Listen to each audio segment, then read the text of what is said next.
purpose of conducting interviews of candidates to fill the vacancy created by the resignation of Virginia Anderson. No action on the appointment will be taken tonight, but will be considered at the meeting of the Board of Commissioners on February 5, 2025. Public comment on the appointment will be received at that meeting. Also, this meeting is being recorded and can be viewed on Zoom. The recording will then become available on YouTube for post-meeting viewing. So with that, we have a listing of 13 candidates tonight. We have a standard listing of questions, and we will try to keep the interviews to 10 minutes, and then we'll have a couple minutes transition time. So if we go over a bit, since we're starting the first candidate at 3:01, we'll go to 3:11. But first up, James Cochran. So good evening. Good afternoon, Commissioners. So if you maybe can begin by introducing yourself, indicating how long you've been a resident of the township and what motivates you to seek this office. Okay, I'm Jim Cochran. I live at 384 Allison Avenue.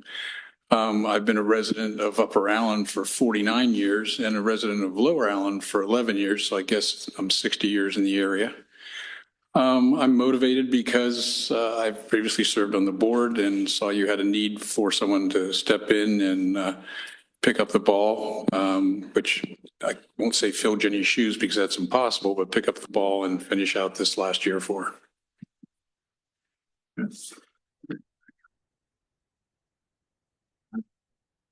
All done? You wish. Jim, in your view and experience, what is the greatest asset to living in and or working in Upper Allen Township? Greatest asset to living and working here? I think it's the geography and the people. You know, we're on the West Shore, which I think is an ideal place to live. But the people here really make the township as far as I'm concerned. When we moved here in 76, it was a very different township. We lived in Spacious Acres, and there was very little development between Spacious Acres and I would say Camp Hill itself, the Camp Hill Shopping Center in there. Route 15, the interchanges were all at grade. It was very, very rural. There were an awful lot of farms. Market Street was hardly developed at all. So I've seen a lot of changes, but even as the geography changes, the people tend to stay the same, and I like the people that I live around. Thank you.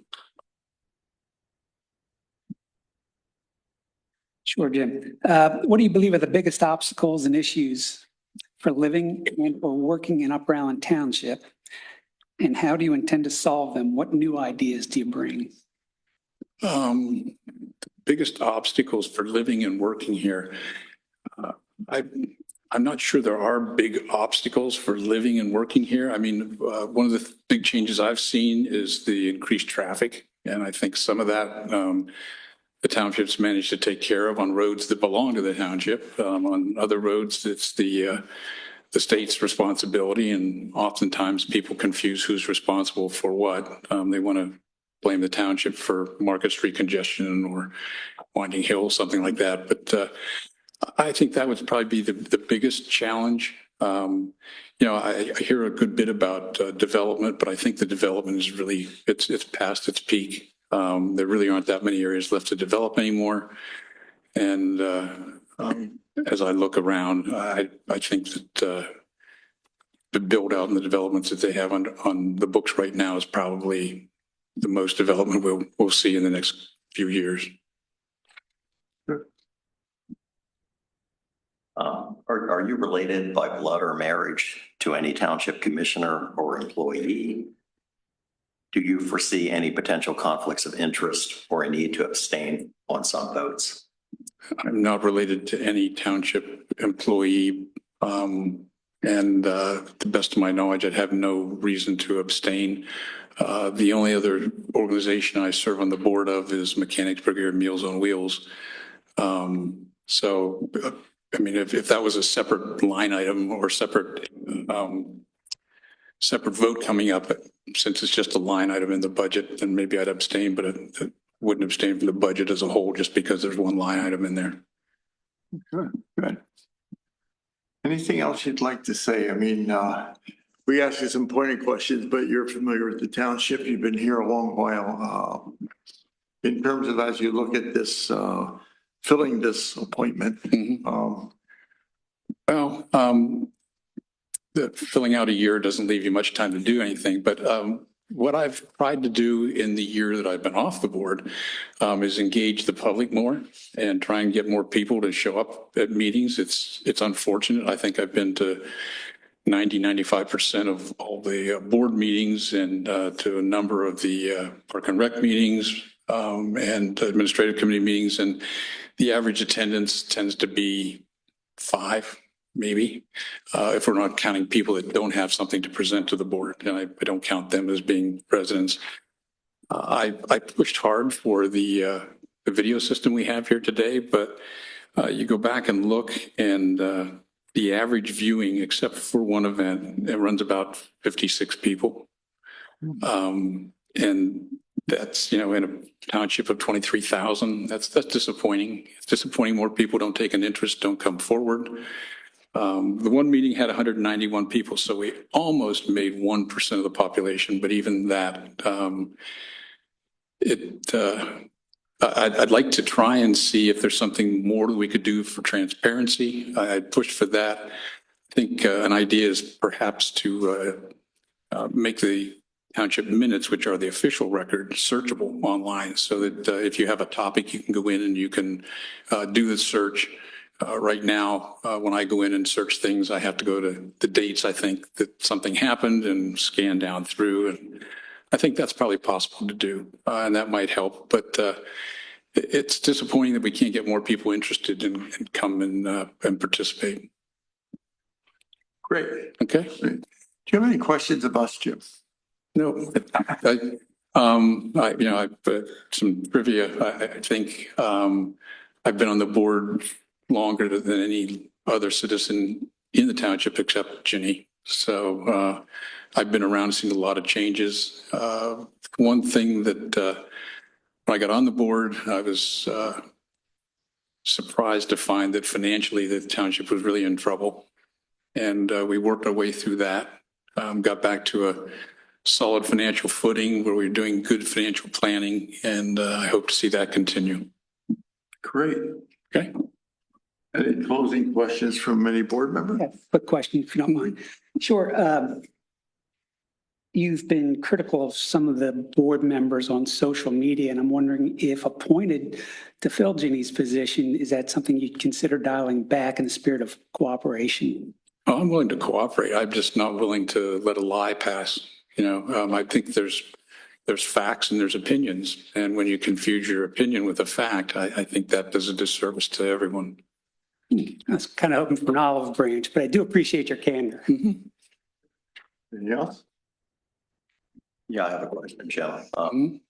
I think you noted in your resume, you were on the board for 20 years. I believe you probably got elected in 2003, started in 2004. And No, I think I started in 2003. I think. okay. Because I was 20 years. Off your election, Yeah. probably. Okay. But anyway, assumed office 2004, but you can quibble or whatever, and then left office at the end of 2023.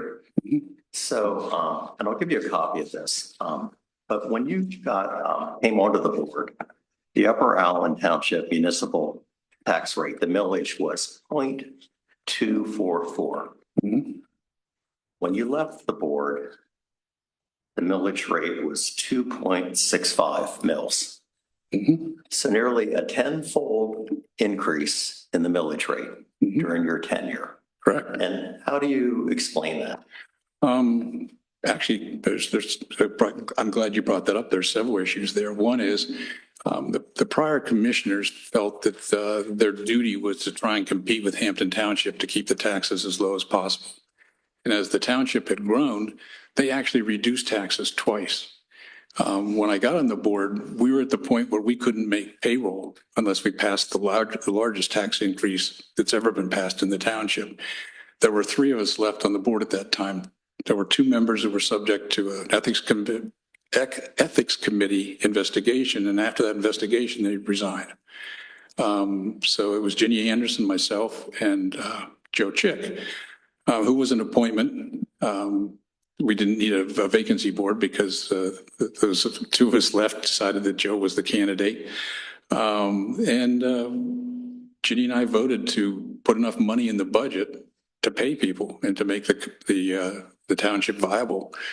Since that time, I've supported some tax increases with specific purposes. I think that when you look at the hierarchy of services in the township, I think the first thing you have to think about is public safety. And when I got on the board, there was one police officer that patrolled this township from midnight till 8 a.m. And I felt that was unreasonable. It wasn't safe. We had to look to mutual aid if there was a big problem that creeped up during that shift. I supported growing that police department to double it. And the cost of a police officer right now is $100,000 a year with benefits. So the fire department didn't have a schedule for replacement of their equipment. I supported creating a replacement schedule because when I got on the board, again, they just passed a $2 million bond issue and $1.1 million was for the first ladder truck. And I said, well, what about the rest of the trucks? How do we buy them? We're going to have to float a bond every time. They said, well, we'll think about that when we get to it. And I think that's just unconscionable that you'd run a township that way. So we put in the equipment schedule. I supported a fire tax to fund that, to fund the fire department, new building, and to give them operating income. So that was my commitment to public safety. Infrastructure is the second thing I think you need to address. And we didn't have a plan for replacing our roads. So I supported creating a separate tax to go out and improve our roads every year and to have a plan in place. So we knew what roads we were doing. We weren't waiting till a road collapsed to go out and address it. And then third thing I think in the hierarchy is recreation. And I have been a big supporter of the parks.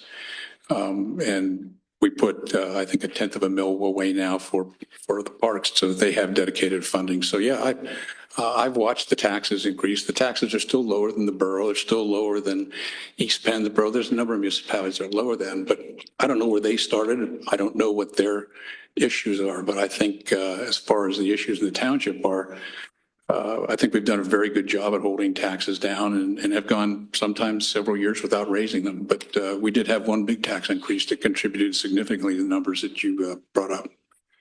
Okay, it's that time. So thank you for your time. thanks, Appreciate it. and have a good rest of your day. Thank you. And we'll transition. The next candidate, Karen Overly Smith, is going to. Very soon, so I don't know. I'm sure our staff will be able to put the button in that, but we'll give you a minute to do that. I should have probably mentioned that in addition to the 4 commissioners, we have our township solicitor, Steve Feinauer, the chair of our vacancy board, Chairman Shipman, township manager and assistant manager, boss, executive secretary present in the room. And I think our finance director is here.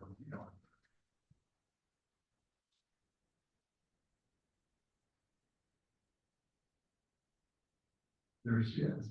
Wow.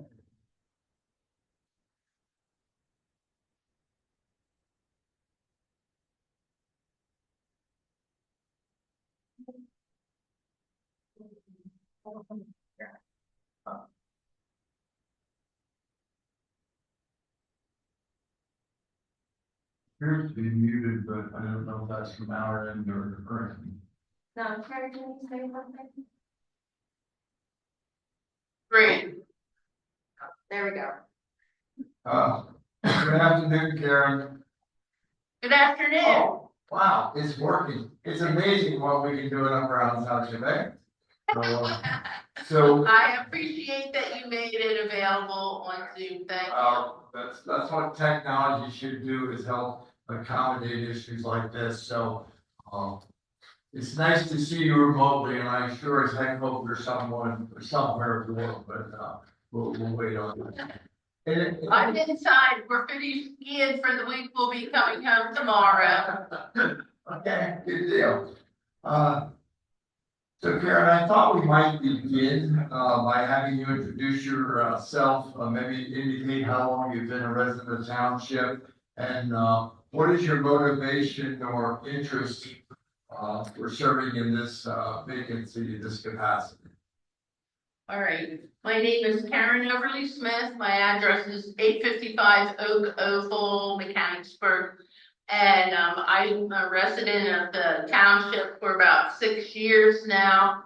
And why am I interested? I'm interested in providing support to the Board of Commissioners to help finish out Ginny's term. And if I hadn't had contacts from some people to put in a resume, I probably would have continued to serve on the sewer committee and attend meetings, but I appreciated that you considered me, so that I put in my application. I have background, as you know, with civil engineering firms, sewer and water, land use planning and comprehensive planning and things like that. And more recently, I'm on a lot of boards, the Pennsylvania Alliance for Retirement Community Residents. There's 30 continuing care retirement facilities in Pennsylvania in that, and we work on legislation to support the facilities. I'm also on the foreign policy of Central Pennsylvania on their board. And so I enjoy the leadership opportunities and the access to work with people who have a appreciation for what goes into this type of a business. And I know it's hard. When I first ran, I didn't realize how a 5-member board worked in this type township of the first class. And now I know a lot more about what's going on that way, and I commend you for your resilience and perseverance and your desire also as commissioners to want to serve the community. And it's not just the meetings, two meetings a month. I see all the other meetings that you go to and the support you provide in that form. Oh, There you go. How's that? thank you, that was good, and I will, mention that you have attended many of our meetings, so. Okay. And Karen, thanks for being on the sewer advisory committee too. Your background really does help out with that committee. But in your view and experience, what is the greatest asset to living and or working in Upper Elm Township? You got that? Yes, I heard that was Rick. The opportunity to work in a township of the first class, which is different. I had worked with 12 municipalities that were not in rural areas. So the resources available to serve the public and to keep things going, that's a big access opportunity as well. And then you still respect people's tax base and things like that. And the importance of roads and infrastructure, there's a lot more going on here and more hands-on opportunity than some of the more rural townships that I've been in, and they just didn't have the infrastructure. So I am interested. I've worked in power plants and water systems, and to have all that in one municipality is pretty impressive. So I appreciate being here and living with all the infrastructure that we have. Thank you. Hi, Karen, what do you believe are the biggest obstacles and or issues for living and working in Upper Island Township? And how do you intend to help solve them, and what new ideas do you bring? Issues. Okay. One of the issues that I pay attention to is Ashcombe Farms and the competition between having the business there trying to do what they need to do to run and balancing it with the residents that live on the outside that come into the meetings concerned with noise ordinance and things like that. And I am always impressed with the commissioners for knowing how to de-escalate. That I like to watch Ken, how he respects people with hot opinions. And, I've been in other municipalities in rural areas where sometimes things happen and they're physical. We have police here, so I don't think that would happen, but I have been a witness and have called our constable in, can you bring the commission supervisor and the resident up? So I'm impressed. The issues are really personal for the people when they finally come in, and the capacity of the commissioners to listen actively and take their opinions into mind and still de-escalate the situation. And sometimes it's not what their answer that they're looking for. And I think that the residents feel fairly treated.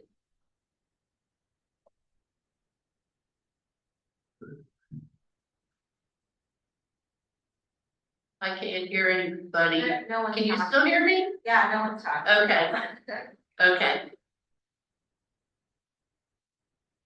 Are you related by blood or marriage to any township commissioner or employee? And do you foresee any potential conflicts of interest or a need to abstain on some votes? I couldn't hear Eric that well, but I think he asked me, do I have any potential conflicts with serving on this position? Correct. Not that I know of. I looked at the schedule coming up for the year. I have one vacation already scheduled and paid for in June where I might miss a meeting. So if you would consider that a conflict, I don't have some investments or land that I want to develop or something like that. So I don't think that I have any conflicts of interest. We wouldn't expect you, Karen, to change a vacation or something like that. I think the question of Commissioner Fairchild was more of whether you had affiliation with a company or were affiliated with a company that maybe supplied goods and services to the township, or were part of an or were part of an or part of an organization that would have a conflict with the township. And it would require you to abstain from the vote. Okay. I guess you might consider Messiah Village the largest employer. I'm a resident there, and if you consider that a conflict, but I don't see that any more of a conflict than somebody else on the board living in one of the developments that we have. I don't, well, I don't know if you would think that Pennsylvania Association of Retirement Community Board of Directors would be a conflict. I don't think that it is. It's more statewide than local, and I don't supply any food or vendor type items to the township. And just to finish the question, you're not, or rather, are you related to any commissioner or township staff? By blood or by marriage? Okay. No, I'm not related. I'm from Lancaster County originally, and my family lives in Lancaster. Well, be careful. I'm from Lancaster, but I don't think we're cousins, so I'm just teasing. Karen, do you have any closing comments, things you'd like to address that we didn't, that you'd like us to hear about your candidacy? Yes, sure. I see the position like this, the importance, number one for me, is keep roads and the infrastructure in good working order. I'm interested in anniversary activities that are coming up in the next year, and I'd be interested in participating and helping in any way I can for those, and help with if the staff wanted somebody to be somewhere to do a welcome or something like that. I'm interested in your recognition for Ginny Anderson and participating in that, because I respect the amount of time and years she's put on the board. Let's see. Oh, if I had to make a recommendation for the board, I think I think our Board of Commissioner meetings twice a month should be not longer than 1.5 hours. I don't know, you have a lot of work that you accomplish and that would be a suggestion. I don't know how you get that done, but for the people who want to come and see and hear the meetings, I think if they want to be there start to finish, it's sort of difficult. I'll take that under I'm advisement. interested in finishing out the end of this term. I'm not planning to get a petition and run. The service I want to provide is because you're looking for someone who has skills, ability, and desire and is ready to go right now. And I have the time and interest in serving the township in that form.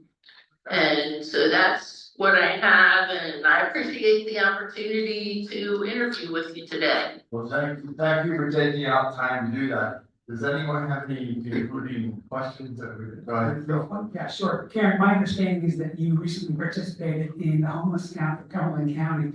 Do you see that as a potential long-term issue for the township? And if so, what do you think what steps might we take now to help ease that issue down the road?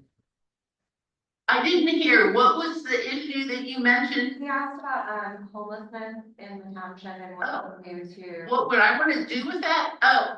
Oh, okay, thanks for asking You about already that. mentioned That was my background working for the Commonwealth of Pennsylvania. I worked on federal programs which may no longer exist. I don't know if they're federally funded or not. But I worked with county homeless, looking for homeless, providing homeless services, housing for workforce housing and things like that. I went out and I chose the geography to work in Upper Allen Township in Mechanicsburg on that night when we counted. And what I found were I didn't find any people at that cold night. So the people in this area found housing, whether it's in their little hotels paying by the week, living in their car somewhere over around on Carlisle Pike. But I am interested in housing and workforce housing issues. Thank you very well. Thank you. I have one. Could you make it fast? Yeah, 2 minutes. Karen, I noticed you have a master's in regional planning from Westchester. And Yes. with a thesis on comparative analysis of municipal comprehensive plans. The Upper Allen Comprehensive Plan dates from 2013. Do you think it's time for an update of our comprehensive plan? What was the question, Eric? Is it time to update our comprehensive plan Oh, from no. 2013? Well, I would think at least every 10 years, at least you ought to think about it. So yeah, we're past 10 years. And a lot of times, municipalities, instead of putting the money into the comprehensive planning, they'll go forth and change and upgrade the land use plan and the zoning instead of doing comprehensive planning.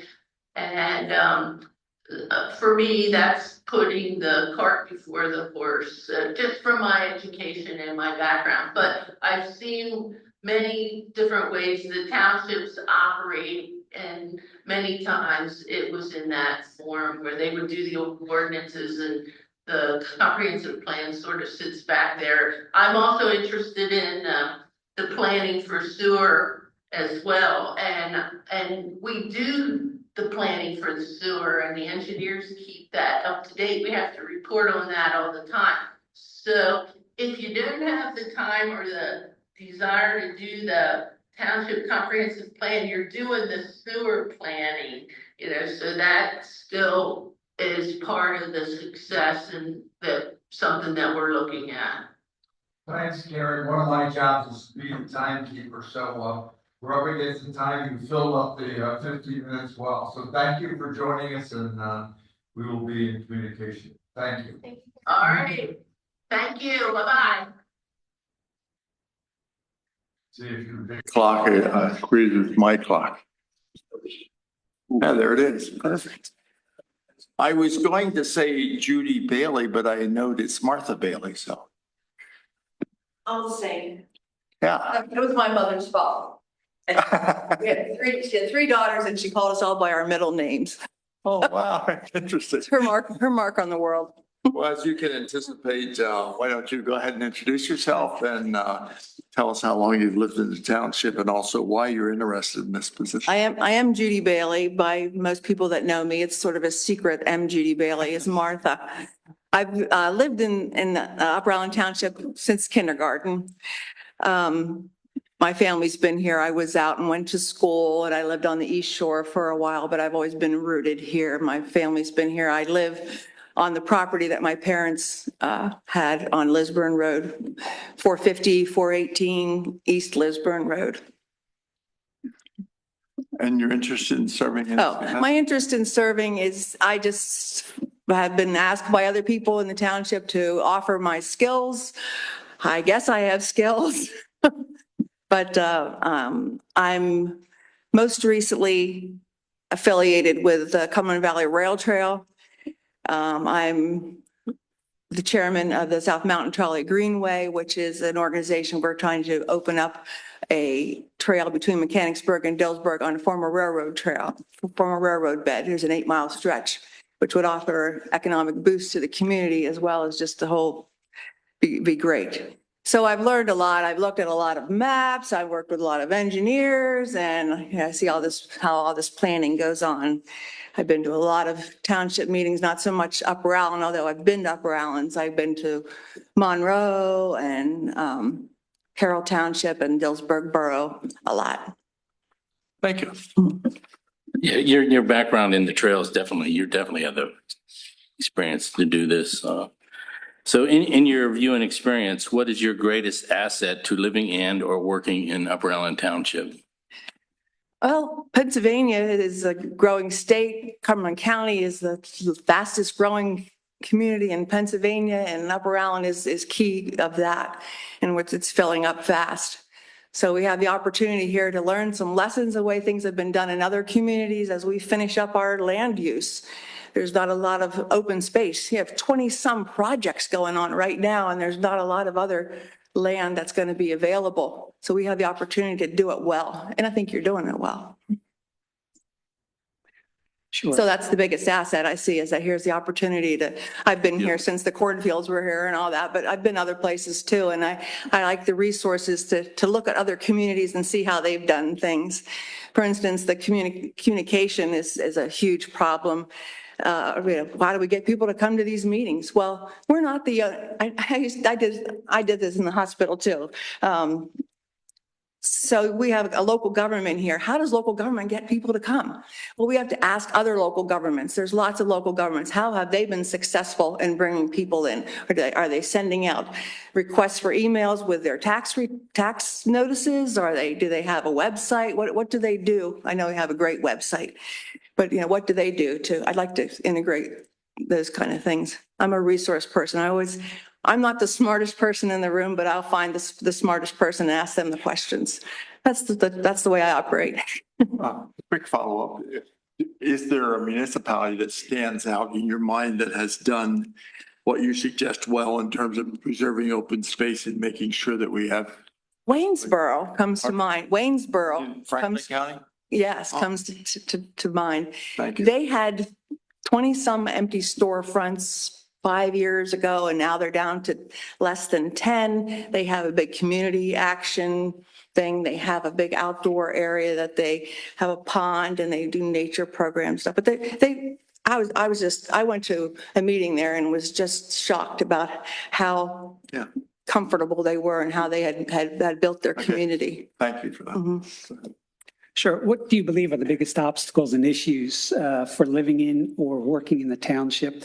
How do you intend to help solve them? And what new ideas do you bring?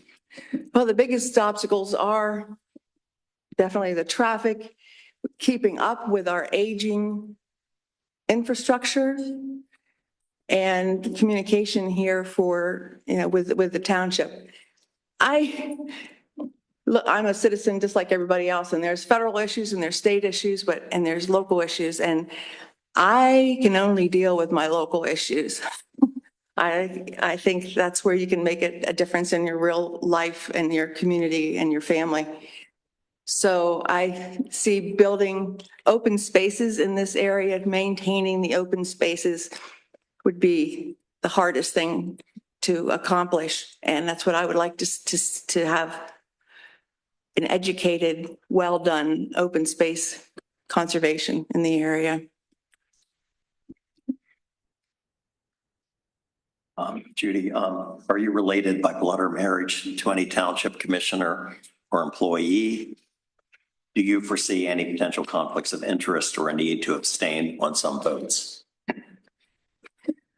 No, I don't. I've been thinking about that. I don't think there's anything that would be a conflict.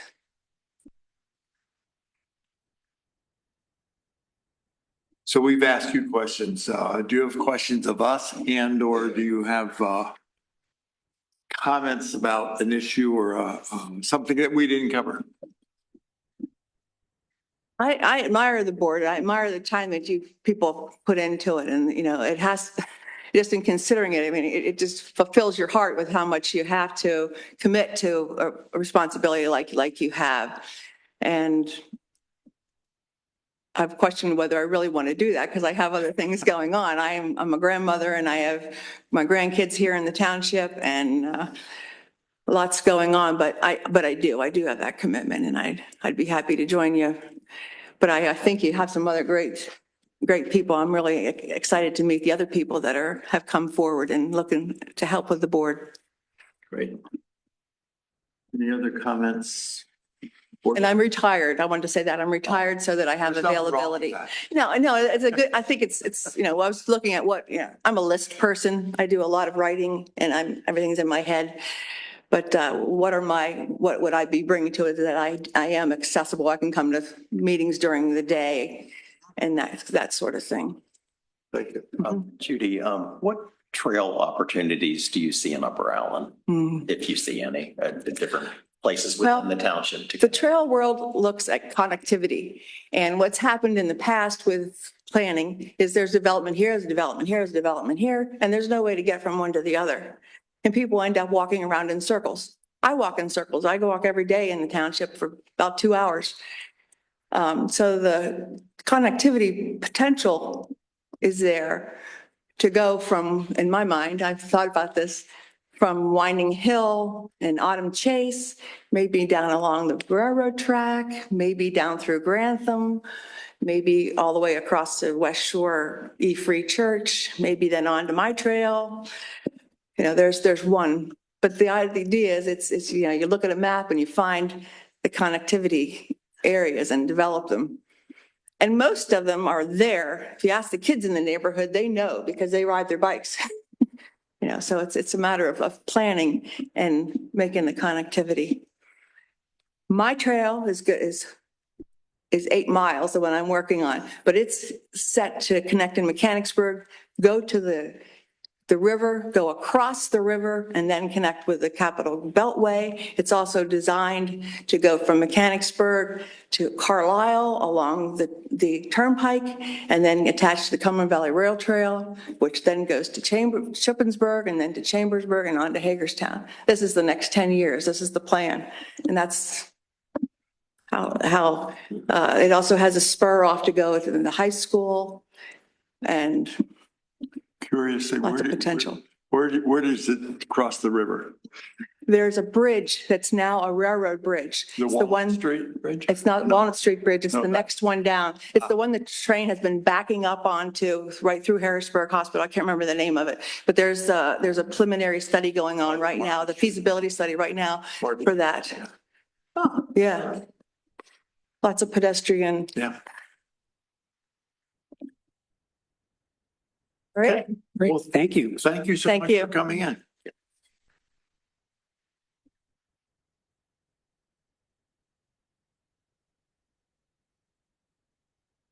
So you could get a snack, review your notes, check your phone.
been on TV or had an interview in decades.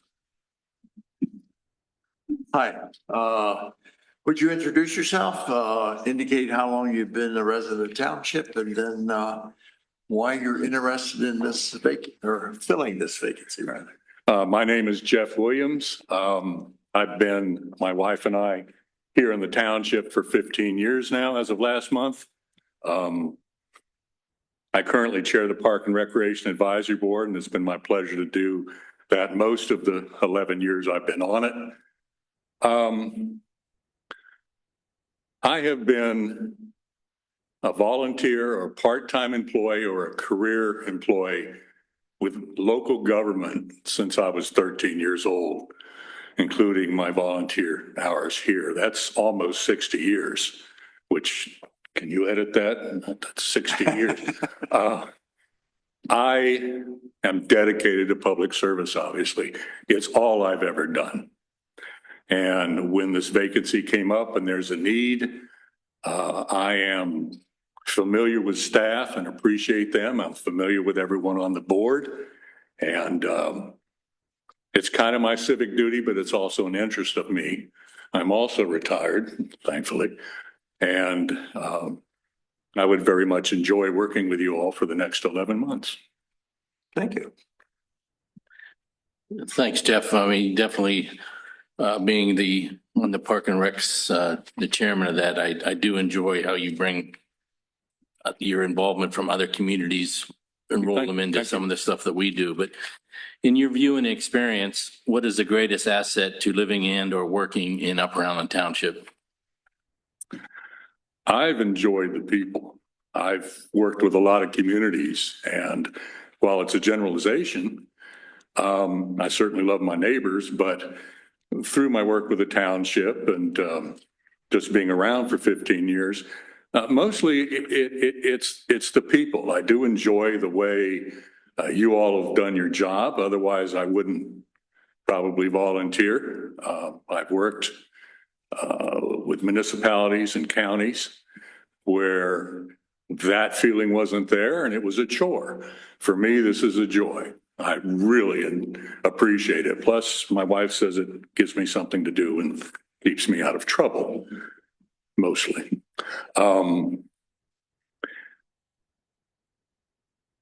This township is headed in a good direction with smart growth management. I love where our parks are. I am telling you, and I've publicly said this up here before, our parks are at the top of the list around here. And I know other professionals, and our staff has gotten awards, and the support of this board has led to some spectacular opportunities for our residents. And we were just talking in the back, oh, you're the rec guy. Yeah. I think our Parks Department is, it's just a wonderful series of accomplishments. Thank you. Sure. What do you believe are the biggest obstacles and issues for living in or working in the township? How do you intend to help solve them? And what new ideas do you bring? Well, traffic keeps coming up, and that's inevitable, I think. I believe we got a new grant to do some studies on that. But once again, managed growth. We're looking at difficulties with traffic that pop up with these communities in the surprising places, but I think that's being addressed to a point. I think preserving our open space to keep opportunities in very natural areas like what'll happen over at Generations Park, where you can just look for a quarter mile and not see anything but nature. Those opportunities need to be preserved. I enjoy seeing our police officers around all the time. They're visible and they come through our neighborhood. that is not a challenge. I just want to tell you, I appreciate feeling secure. But I think the growth is probably the largest issue. And through managing our zoning properly, we can help with that growth a bit. That's it. Very good. Thank you. Okay.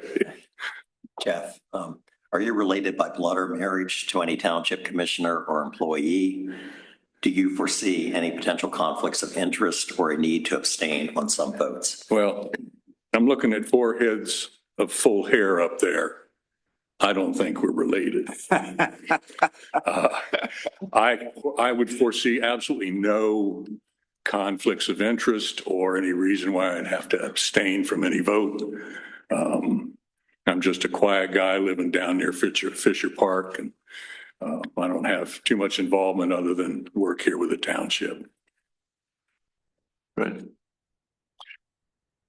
So we've asked you some questions. Do you have questions of us, Jeff, and or things that haven't been covered that you'd like us to know about and or emphasize? Yeah, I don't really have any questions because, like I said, I'm familiar with the staff. I respect the staff. I enjoy seeing, particularly, we have a lot of younger staff that are rockets folks that are really doing a great job. But what I would share is I feel I'm a fairly good leader. I've been elected by my peers as president of the Maryland Recreation Park Association and vice president, and I've been elected as chair of the Mid-Atlantic Regional Council for the National Recreation Park Association. And during that process, along with all the other committees I've served on professionally, I feel I'm a good team player, that I'm not so welded to an opinion that I will not change. I like to get all the facts out, but I am willing to change my opinion if I get new information. And I think along with working with the Park and Recreation Advisory Council, I see some differences of opinion, but I'm open to change with that. But I'm also, as I said, I'm a good team player. I get along with folks. My wife gets embarrassed because I'll talk to anybody. Seems like people in recreation and parks, that's kind of what we do. In a line of Giant Food or wherever it might be, she gets a little embarrassed, but she'll get through it. But I think I'd be a good fit for the board. Good. Any of you have questions? Just one brief question, more out of curiosity. In 2005, this is going back a little bit, you have a professional publication titled "Feed Them and They Will Come." I'm just curious to know what. I co-edited. That was actually published twice. I co-edited an issue of the Pennsylvania Recreation Park Society. I've been a member there for 25 years on teens, and I was responsible for one of the articles. And I've done talks in 5 states on teens. It just seemed to be, when your name gets out there, everybody's looking to do something with teenagers. And I have a star model that I present, but I wrote that publication, or wrote that article, and it was published. And I pretty much have found it to be true, because when you go out and you do a talk, you bring back more, at least in my industry.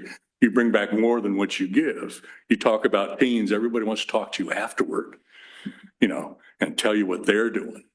So that was one of the things that was published. But Feed Them and They Will Come, it's true. You can do it for seniors too, but I only worked with them for a year, so article's not about that. Thank you. Sure. So Jeff, on August 18th, 2021, members of the Park and Rec Committee met with Dirk and Edson by Zoom as part of the stakeholder engagement of, Dirk and Edson preparing the master plan. Correct. And this was not an advertised meeting, and there was no way for the public to participate. So the meeting was foundational, really, for the recommendations that later developed, for Generations Park. And The meeting was held on the third Wednesday of a month versus the fourth Wednesday when Park and Rec typically meets. And a Park and Rec member later confirmed to me it was a Brady Bunch screen, you know. Brady Bunch screen? All nine of you on a screen with Dirk and Edson. Oh, okay. So it appears to me, and I will give you, a copy of the minute Dirk and Edson, generated a set of minutes. They're page 120, 121 of the master plan. And it appears to me that that was a violation of the Sunshine Law. So I just wanted you, to consider that and look at the documentation and maybe, give us a response to that, because it was so foundational. We keep, discussing amphitheater and so forth at the park, cost of the park, the number of parking spaces, passive versus active or whatever. So I wanted you to be aware, I have serious concern about that with how the committee has operated. For clarity, was that a Zoom meeting with them? Yes. To get input? That was input, just like with the sports organizations or the rec department to get input, whether it's a violation of that law. I don't know. I'm a volunteer. We were asked to do that, and that's what we did. We gave our opinions. It's that simple. The Sunshine Law, I'm not I'm appointed. I'm not an elected official. So I don't know that much about that. I know about the Sunshine Law, but at the time, that just seemed like input. So, solicitors here, I believe he's aware of this. So it's just something to consider and perhaps take a little more seriously, in the future. I believe your committee is under the Sunshine. Any other questions? Okay, thanks for showing up. Thank you. Thanks for coming in. I will say that I'm impressed with the number of people that put their hand up in the air for this. Yeah. Okay. So thank you. Jeff. Thank you. Hey, Jeff, you can have a copy of this. So we, All right. our next interview is Thank you. scheduled at 4:25, and that's by Zoom. So we will recess until that time. Good afternoon, Steve.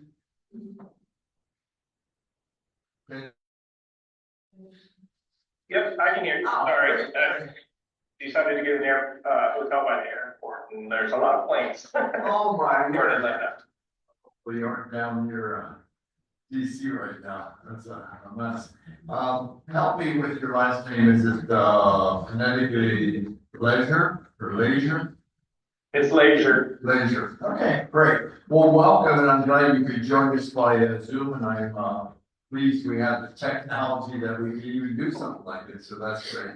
So we have some questions as an incumbent board we'd like to ask you. So good afternoon. You begin by introducing yourself, perhaps tell us how long you've been a resident of the township, and then what interests you or why did you apply for the job? Sure. My name's Stephen Leisure. I've been a resident of the township for, I think, going on 2 years now. I live in the Tattersall, the new development right over there off of Winding Hill. What interests me is I moved around a lot with as I was through my career, and excuse me, we're finally in a point where we're not moving anywhere, and I want to get involved in the community and help the community the best that I can. Well, I'm pleased that you at least settled the best township in the Commonwealth to put your roots down, so that's good. We did it based on school district, so yeah, I think we chose very well. My son goes to Shepherdstown, and he absolutely loves it. Great, great. So Steve, in your view and experience, what is the greatest asset to living in Upper Island Township? To me, so far, it's been the parks and recreation.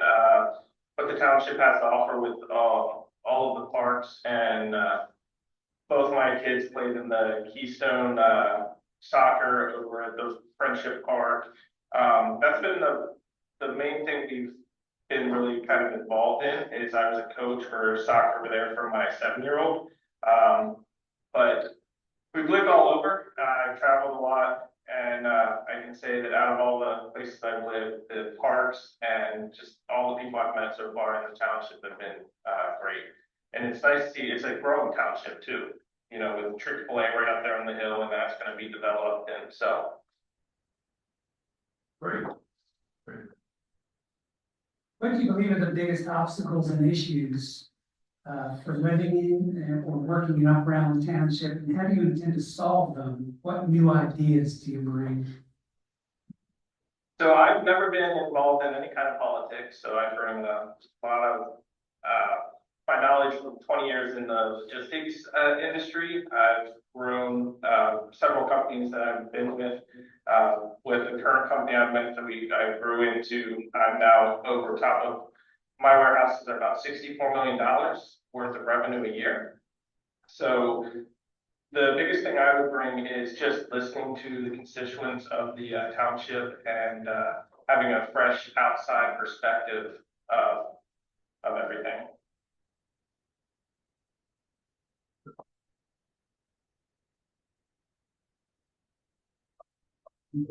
Blood or marriage to any township commissioner or employee, do you foresee any potential conflicts of interest or any to abstain on some votes? No, I don't see any conflicts of interest. I missed kind of some of the questions, so sorry, but no, I don't see any conflicts of interest with what I currently do. I think actually what I currently do, I work from home, and so I'm around a lot, except for when I have to come to business reviews in other states. I think the beginning of that question, Steve, was whether or not you're related by blood or marriage to any township commissioner. No, that I am not. You say that with certainty. Oh, that's good, great. What, we've asked you several questions. What questions do you have of us? Or what other things would you like to tell us and have us know about as you would approach this job if you were chosen?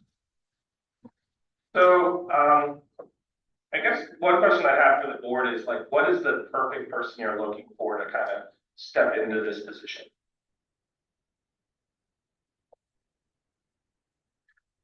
I don't think there is the perfect person. I mean, I'm impressed with every candidate, and they're all, you know, the 13 or 14 candidates that we have.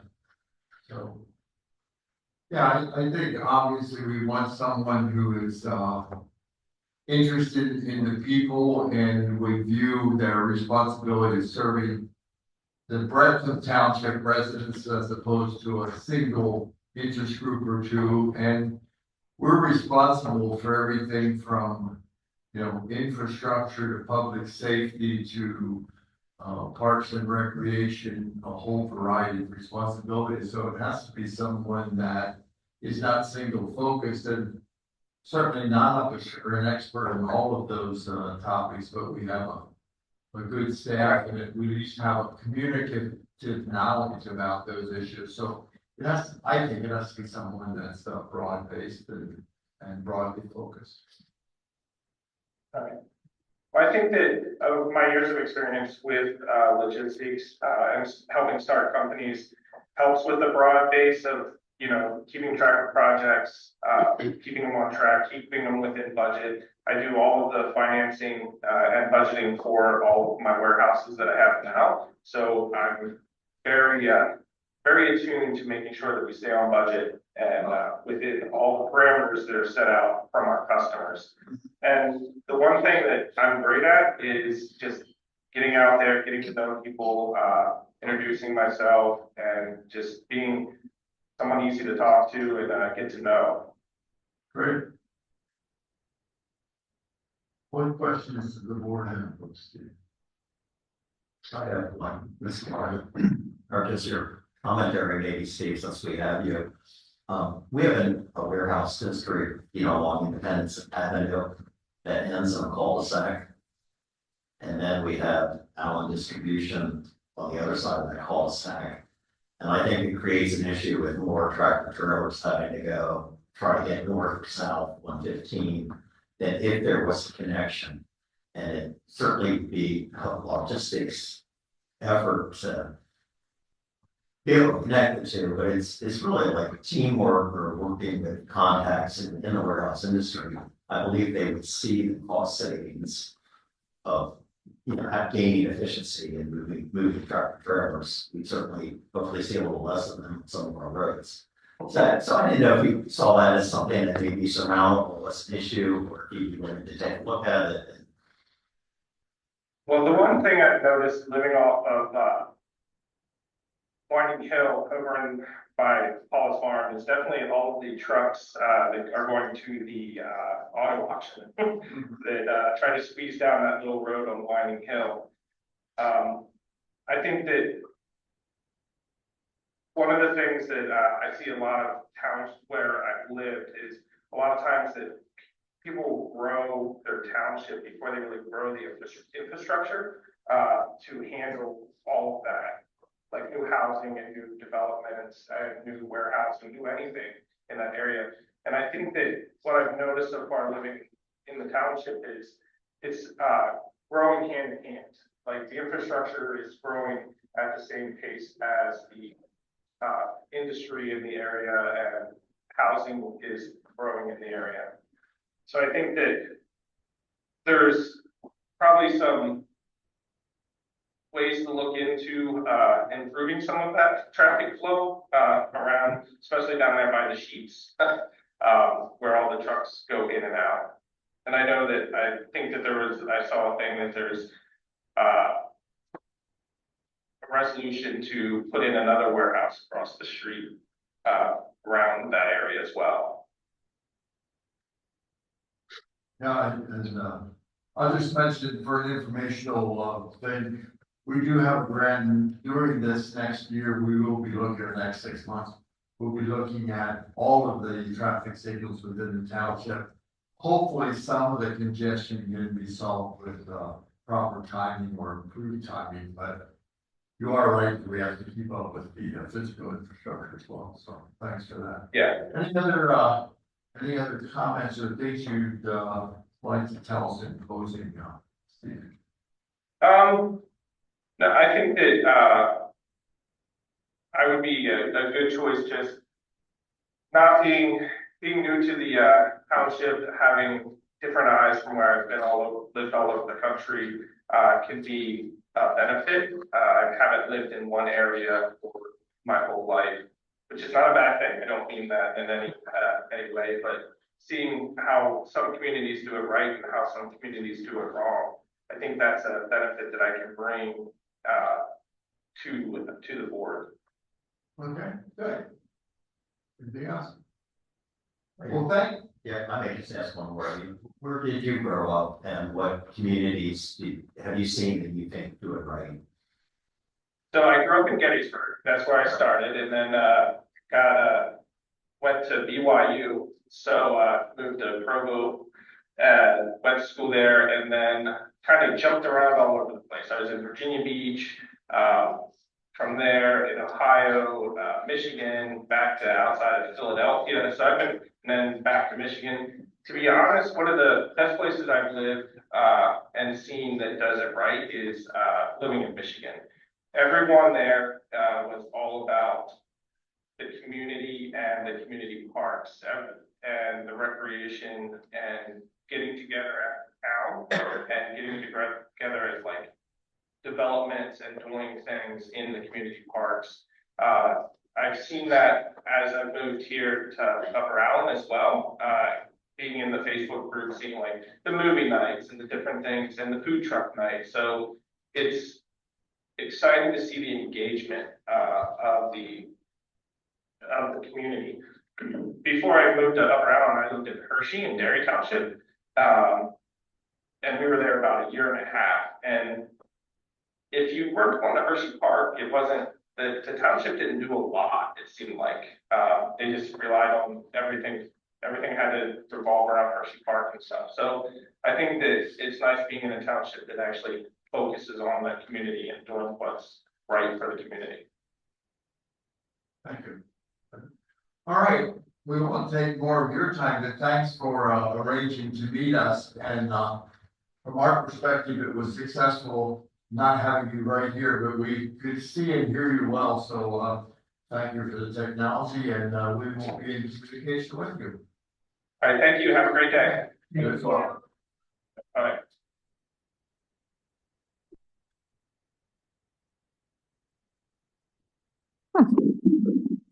I think that's it for our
four 39. Here between 4:55 and 5:07.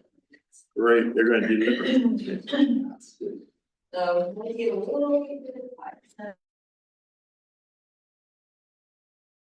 Not allowed to eat in front of our guests.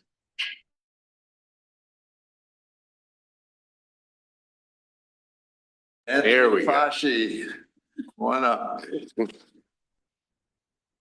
So, I think you can anticipate the question, but, if you, thanks for coming in, and if you would introduce yourself, tell us a bit about yourself, how long you've lived in the township, and also why you're interested in this position. Well, I want to thank you all very much for having me this evening. My name is Tony Fonshi. I'm a 30-year resident of the township. We live over off of Stumptown Road and Lisburn Road.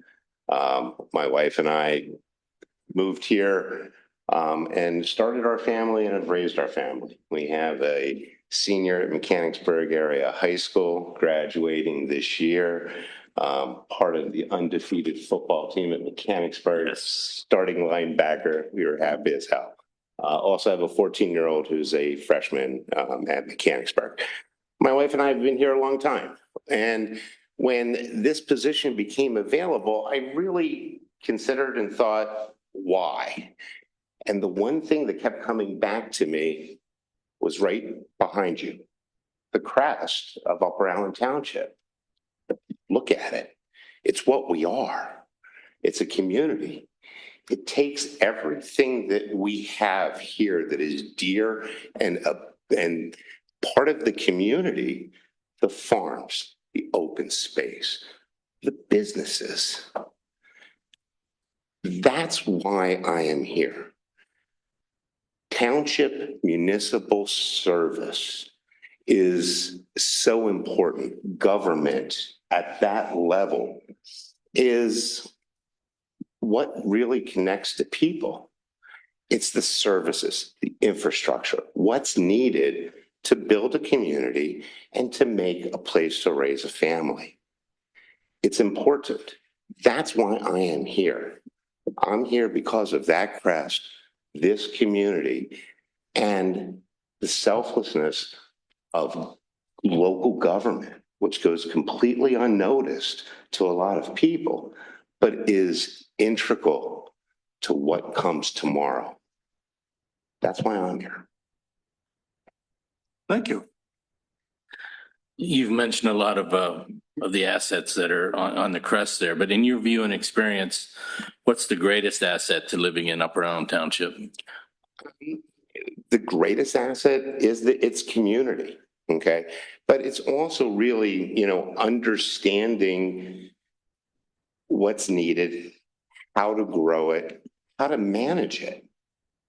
So the greatest asset is the community itself. Not one person, not one business, not one landowner. It is, how does it all integrate for the betterment of everybody here? And how do you deliver the essential services that are needed and demanded every day in a financially, fiscally way that doesn't have runaway budgets, that doesn't skimp on what's needed. It's a real balancing act. Thank you. What do you believe are the biggest obstacles and issues for living and working in the township? And how do you intend to help solve those? And what new ideas do you bring? I think that is probably the greatest question that's been asked tonight. I really do. Because again, I think what it encompasses is a wide range. I think the biggest obstacle really is understanding the balance between the needs of the township, okay, the wants of the township, and its effect on people, businesses, and community. Okay, that's the biggest challenge. It's that balancing act: businesses, community, people, infrastructure, taxes. Okay, the planning that needs to be done to make sure you're not correcting a problem, but setting yourself up for what's coming. That's vision. What makes me right for this is I've been a leader in business. I've run large companies. I've done a lot of land development, both on the township side and developer side. One of my big things is economic development. I really do a lot of management, a lot of foresight. It's planning. It's what do we need today? How does that affect tomorrow? And will it be obsolete in 5? That vision is what's important. So that's an obstacle, but it's also the tools that I possess that will allow this township to continue the great place that it is.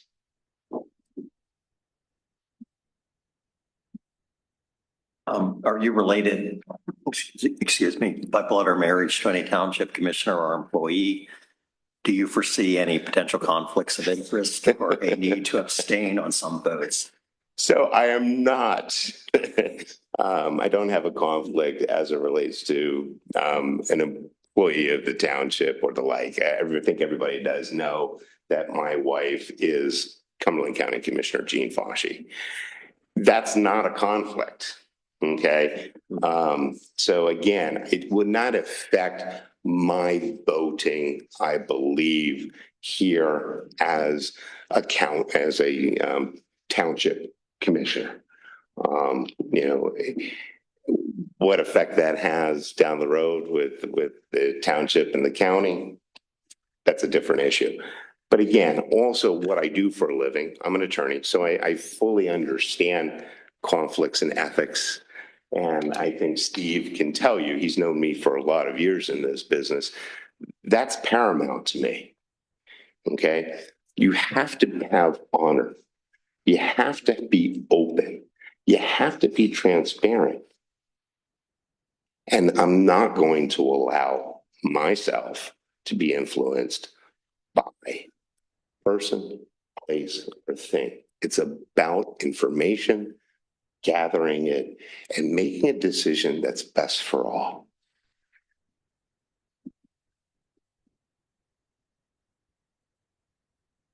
So what questions do you have of us? Or more importantly, what have we not asked you that we should have? You haven't asked me the most important question. And that is, what really drove you to this? I know you've said, why do you want to do it? What drove you to it? Okay, tell us. What drove me to this is what I see here. Okay? People that have given of their time, their energies, and their intellect, and the ability to work together. Everybody here comes from a different background. Everybody here comes from a different perspective. The ability to work together, the ability to bridge gaps, the ability not to cut somebody off because of an ideology is what is driving me to come here today and to serve on this board. I want that ability for us together as a community, where you stand to the left, where you stand to the right, whether you stand in the middle. It's about our people. Serve them well, and allow information to flow, which comes to decisions. I'm not going to be popular with everybody, but decisions have to be made. And you have to show the courage to make it, whatever the effect is on people. Thank you, Ken. I really appreciate that. You're welcome. Do you have other questions of us, Tony? I do not. Yeah, I have a quick question. I noticed in your application, you say that you're well-versed in municipal law, zoning, and finance, which leads me to ask the important question as to whether or not James Franklin has been in touch with your son. James Franklin has not been in touch with my son, but Shippensburg did reach out to him and said, please apply. We want you to play. But I don't think that's on the list. We have 2 more visits here in February to schools, and then he'll make a decision. Okay, thank you. I was wondering where you were going with that. No, but they had a fantastic season. And I'm going to tell you, I was very involved with the boys. And I love to see the families. I love to see those kids. How they came together is what is happening, I think, with this township. And if the adults would just do what the kids did and pull together for the benefit, something magical can happen. And it did. And you witnessed it. It was fantastic. Good. Thank you, Phil. Thank you, everyone. Other questions? Oh, sorry. Wow. You don't have any questions? Okay, very good. Yeah. Good. I think I'm good. All right. Well, Thank you all. Thanks for showing up, Tony. Okay, now we are scheduled, sorry. We're scheduled for a break and then we will resume at 5:10. So folks can take a break. And I suspect help me, Steve, we just call a recess until 5:10. Yes, I think that'd be appropriate. Okay, I just want to make sure we do it properly. Very well. Yes, we're ready. Okay, there we go. I might mention again, for those of you who are joining remotely and those of you here, this session is being recorded and it's available on Zoom for people not in the room with us. And then the recording will be on YouTube after the meeting if anyone wishes to view it. So full disclosure, you're on TV. Okay. Okay, Jim, thanks for coming in. Sure. You're welcome. Introduce yourself. Tell us a little bit of how long you've lived in the township and why you'd like to serve in this position. Okay, I'm James David Paulus, lived in township all my life, born on our farm on York Street. We own Paulus Farm Market. Yeah, all my life. I think I'm 52 right now, so it's been a while. So like I said, been here all my life, love the township, and I guess try to put back and help the community if possible to future endeavors. In your view and experience, what's the township's greatest asset? What's the greatest asset to living in, working in Upper Island Township that you feel? I think it's a great township. There's pros and cons of both the township. I mean, everyone has their opinions. I know that like I said, we have a business. We have a son that's going to probably join on our business. So we look at it as a business end and also living end of it too. So we cherish all the people in the township. And I think there's a lot of great opportunities in the township. And I'd like to see that continue. Thank you. Sure, Jim, what do you believe are the biggest obstacles and issues for living and or working in the township? And how do you intend to solve them? And what new ideas do you bring? Oh, there's always obstacles. Well, that's a good question. I would say, a growth in the township is something you have to look into. Infrastructure.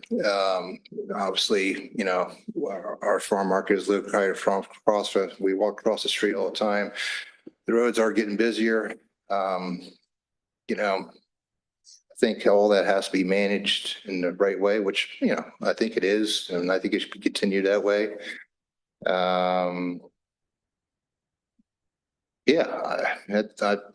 Challenge was, I think I'm saying we as a township, I think there isn't too many challenges. There's a lot of opportunity. Is there going to be challenges? There's always challenges in anything, anywhere you go. So, I think the township's doing great. And I guess I'd just like to maybe help it continue doing great. Great. Jim, are you related by blood or marriage to any township commissioner or employee? No. No? Okay. And do you foresee any potential conflicts of interest or a need to abstain on some votes? No, I can't see any. Thank you. Yep. So we've been asking some questions of you, Jim. What did we forget, or what questions do you have of us? No. I can't think of anything. I mean, this is new to me. I'll be honest with you. I'm not really, I keep track of, I read newsletters and come to occasional meetings. I'm not here every meeting. I'll admit that. I know it's time consuming. Honestly, when I looked at it, I'm like, I don't know if I'm capable of doing it, but I do believe in hard work and I'd like to figure things out and like to see how the process works. So So on that line. Maybe I ask you, is this a easy, fun job? Well, let me just suggest that I don't think any of us are in this job for the money. Well, that was my next rate. How's the pay rate? Well, you do get compensated. I don't even know what we get paid, No, but it's no. a couple $1,000s a year, but I'm just teasing it about barely pays for the gas. Yeah. Yeah, it is a fun job, but I think from my perspective, and you've alluded to it too, it's an opportunity to give back to the community and serve a community that I think is pretty darn special. So I think you. Do you ever get any customers that complain? About us, yeah. Well, then you're perfect for the job. Yeah, right, yeah. Complaints are my favorite things. You can't get any compliment. You don't get complaints, do you? Yeah. No, actually, There's always a way with complaints. There's always a way to work it out. You know? Exactly. Yeah, you hear both sides of the stories, you know. They always say there's three sides of stories, theirs, hers, and the truth. And, you know, that's it. Idea is to work it out. no, I think that's right.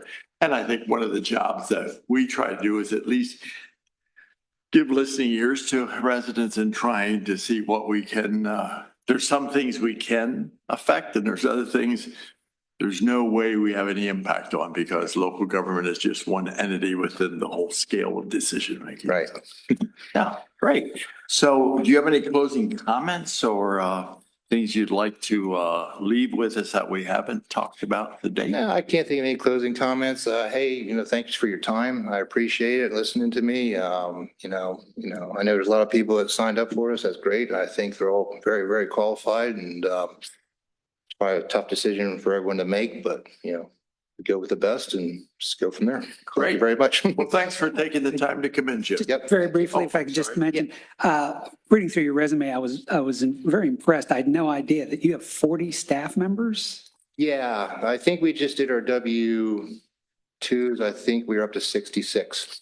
Now, a lot of part-time. We have a lot of high school kids. Yeah, and, you know, maybe 8 full-times, but a lot of, you know, we work with a lot of kids and that's my wife hires all these people and there's a lot of great kids out there. Sure. And it's fun to see them grow. I mean, we're going to go to a wedding here in a couple of weeks of someone that's been with us for a long time and it's neat to see kids grow up and eventually contribute to the community if it's here or somewhere else. And I noticed, so you've got the farm stand, you've got, I assume, well, hay, of course. Yeah.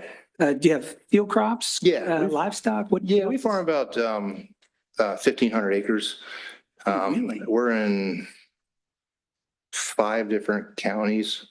We're in, you know, and we even farm over in Harrisburg area and Splatero. So we get a lot of ground. And we have a lot of the hay ground around the yellow breaches and stuff like that. And so we do get to see a lot of people. And of course, the farm market is our bread and butter. We love that.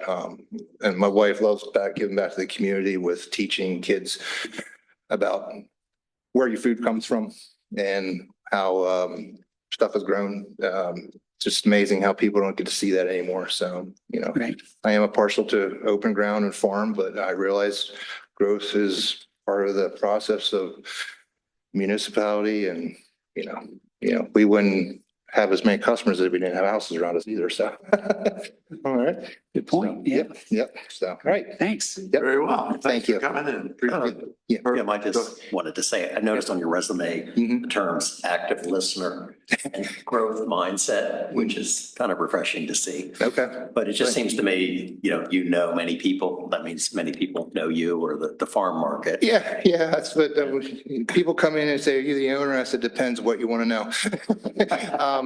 Yeah, we do. We do. And yeah, I've grown up. I mean, our family's been here for 6 generations. We can trace back from my grandmother, my great-great-grandmother, Freak Hanksburg. So we are very interested in the community. And I do like hearing, I love talking to people that, like I said, I'm partial to farms and stuff like that. I love talking to people who have fixed up the houses and taken care of their property and see what they have done. And, the obstacles of those kinds of things. Yeah, I do like talking to people and listening to people. Anything It else? just seems like you lead by example. Hopefully. That's always my motto, so. Very good. Hey, thank you very Thanks much. for coming in, Jim. Yep, thanks.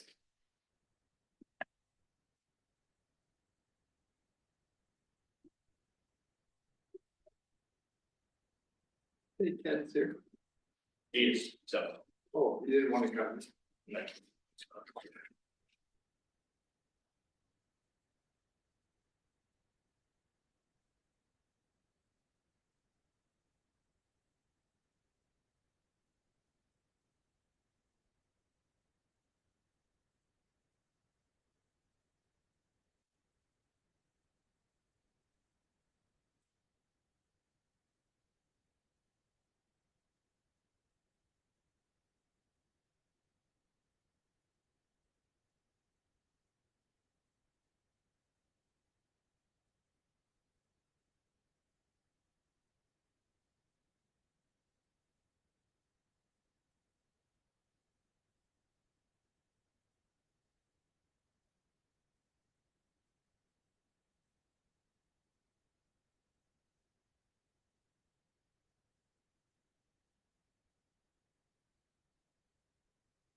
So our next candidate is performing like he would have had a job interview in an educational setting where you sit in the hallway until you're called in, but that's all right. We're ready to go, Ken, if you are. I don't know if I guess it's, now by the time you get up here, we'll be right on time at 5:25, so. Sounds good. Glad to accommodate. Great. Well, thanks for joining us. Thanks for taking the time to come in. How about you introduce yourself? Tell us how long you've lived in the township and why it is you'd like to pursue this appointment. My name's Ken Mark, as he said, and I've been in the township since the fall of 1968. Wow. That's it. Yeah, I thought about that when I wrote it. And then I currently reside over in Spring Run. So that's what I'm up to now. I actually worked for the township.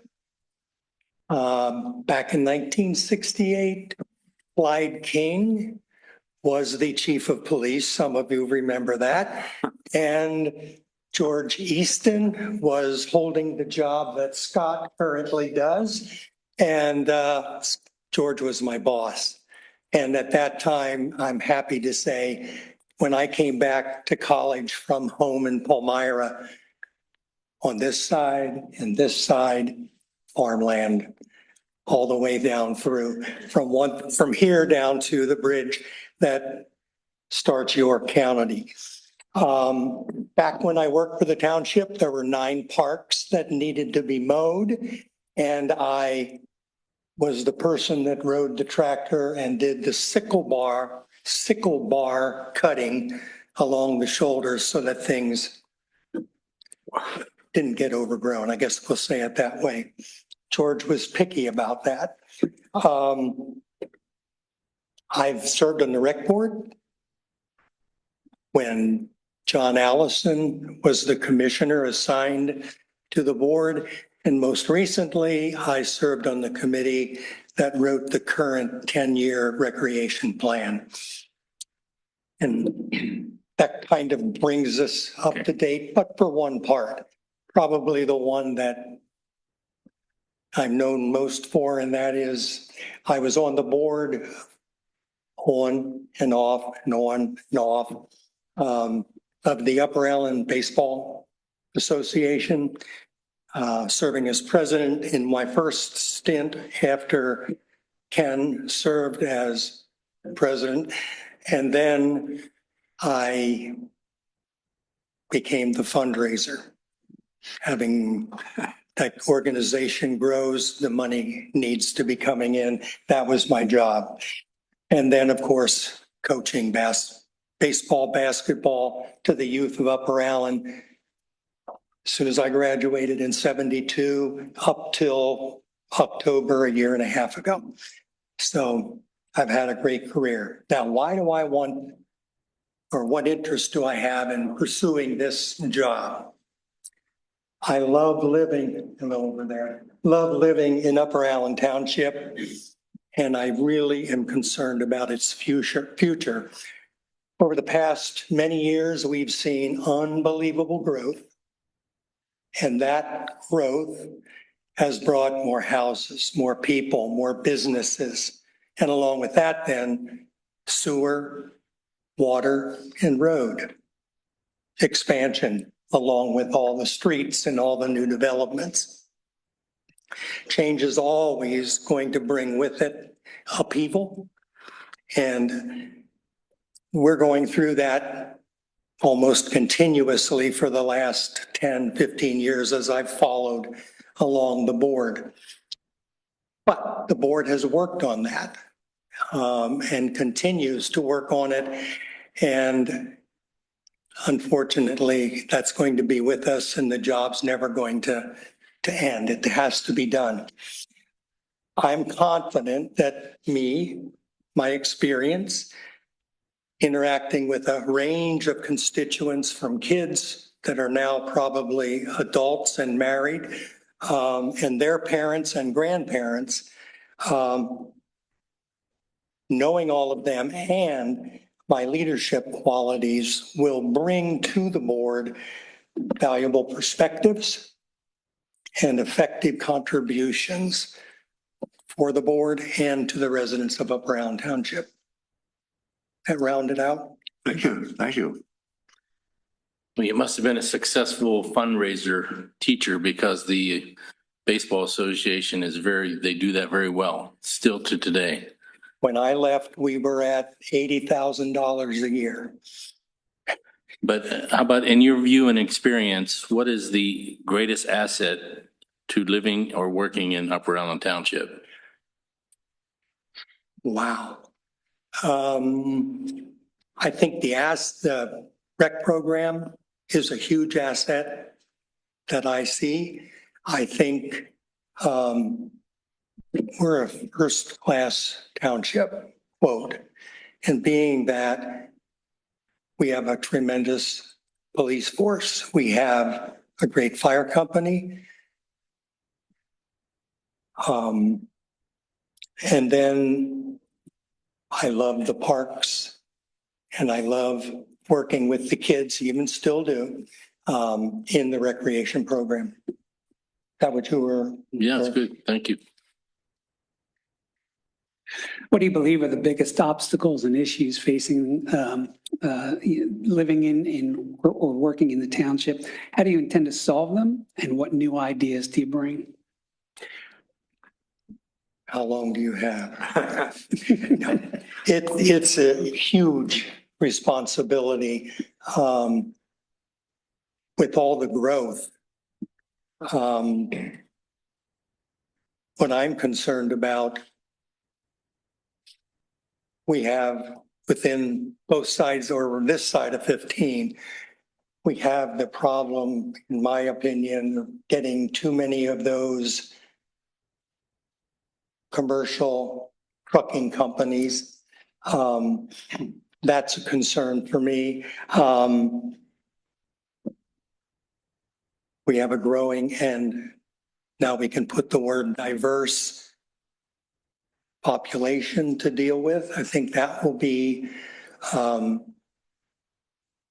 continue to be a growing concern.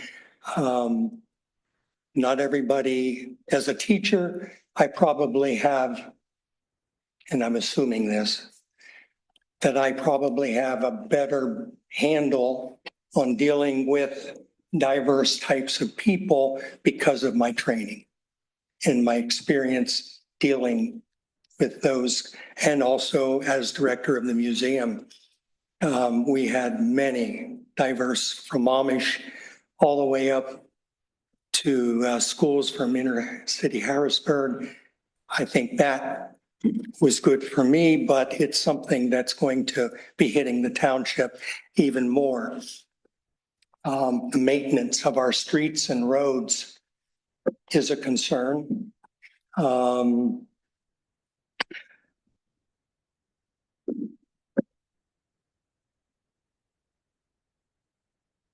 There's a lot to be said about staffing.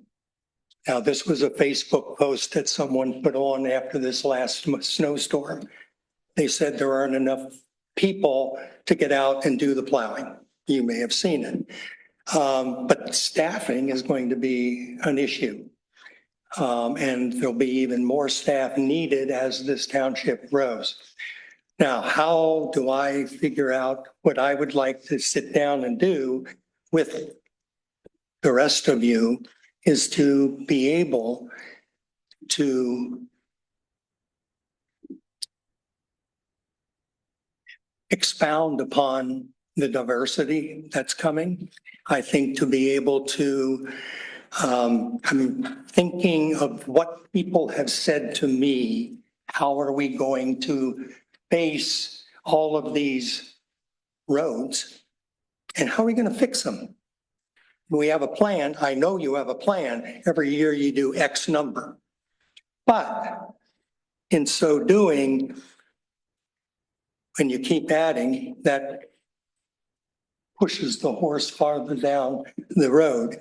And I think there's ways that could be used or put to use to maybe expedite that. Or do they really need to be replaced? My road's never been replaced since I moved there in 1977 in Spring Run. That's been a pet peeve, but I've not said anything. It'll get done. It was tarred and feathered, tarred and chipped. That's okay. And this, I think too, I had a tough time at the museum filling positions, staffing. There wasn't enough money, so I had to be creative. And so in that circumstance, I wanted people that knew kids, knew how to teach kids. So I got the idea of hiring substitute or teachers that were not working.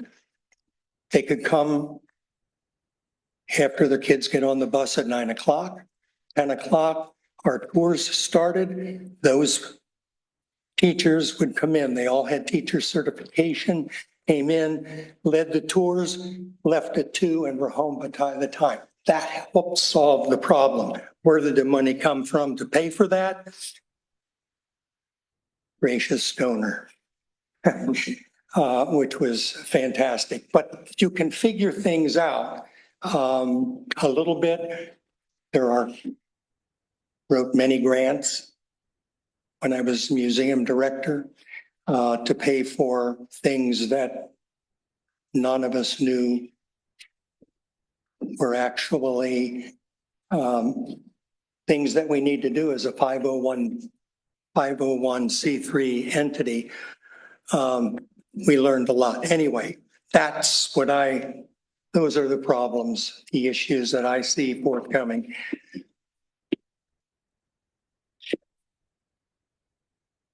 Harry. Yes. I'm Ken. Nice to meet you. I'm Aaron. Are you related by blood or marriage to any township commissioner or employee? No. Okay. Do you foresee any potential conflicts of interest or a need to abstain on some votes? No. Okay. Yep. That's the extent of my Get up question. into these It's the same circumstances. question Is we there all a trick question? No tricks. Just full transparency. So we've asked you a lot of questions. Do you have questions of us or things you would like to say in terms of wrapping up your interview? Well, first of all, I do have a question. How do each one of you, what are you feeling now as concerns as commissioners?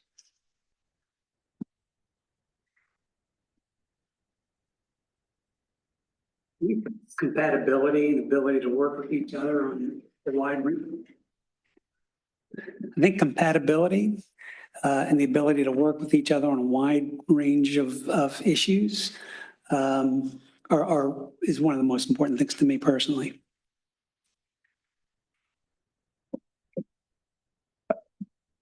For me, I think you've hit on, the township is changing and it's not what it was 15 years ago or 40 years ago, but it's still a great place to live and work and recreate. And so I think it's trying to be attentive, listen to the wants of many voices out there, residents, and then listen to one another and make some tough decisions of how we're going to allocate limited resources to those various needs in the township. But I think communication and collaboration are keys. I don't think there's too much anything we couldn't solve in this township if we put our minds to it. But I concur with that. anybody else? No, it's been stated, but my biggest concern is how to keep funding like the things you brought up, infrastructure, police, and then someday the fire. How do we keep all these services to keep this township first class? So it's things that I worry about. Exactly. Do you have any closing comments? I would really, it would be an honor to finish out Jenny's term. She and I knew each other, not just from being on this board, but she and I served on the board at the Susquehanna Valley Credit Union together. And we got through many meetings by a little bit of laughter and a little bit of cheer with her. And that's kind of the person she was. But in full confidence, that's all I want to do is finish her term. I am not interested, with the elections fast approaching, no interest whatsoever shouldn't go away from this. No interest in I do not want to have a political career. Campaigning's coming. No interest in campaigning, none whatsoever. I think those that want this position might be better, and that's what they do want is a political career. Let them throw their hats in down the road, start their campaigns now, and go from there. Thank you. You're welcome. We finished on time. Great. Yes, now I get to go to the Grantham Memorial Park Cemetery meeting. Oh, okay. Very good. That's right. You are in that board. So thanks for doing it. That's a good. Thank you. Thank you. That's a good. Meeting you, Eric sent me an email and I said we need to meet. We met. Yes. Thank you. All right. Thanks. Scott and I also are chasing grandkids all over. Shannon, you anticipated what's next. I did. Fantastic. And nice to officially meet you, Ken. I think you stepped out of the room when I met everybody before, so nice to meet you. Oh, well, very well. You were campaigning already when I was out of the room. Not campaigning, just introducing myself. And as you should. So thanks, Shannon, for coming in and meeting with us. And Thank you. You've heard some of the other interviews. So would you introduce yourself? Tell us how long you lived in the township and why you're interested in this appointment. Absolutely. Well, first of all, thank you. Thank you all for all the work that you do. And thank you for holding this. And I appreciate the transparency and making this live streamed and available for everybody, that everybody can have comment on this as well. I think that's a great thing. My name is Shannon Pennington. To meet each of you, it's great. I grew up in Mechanicsburg and I attended Mechanicsburg schools and Messiah as well.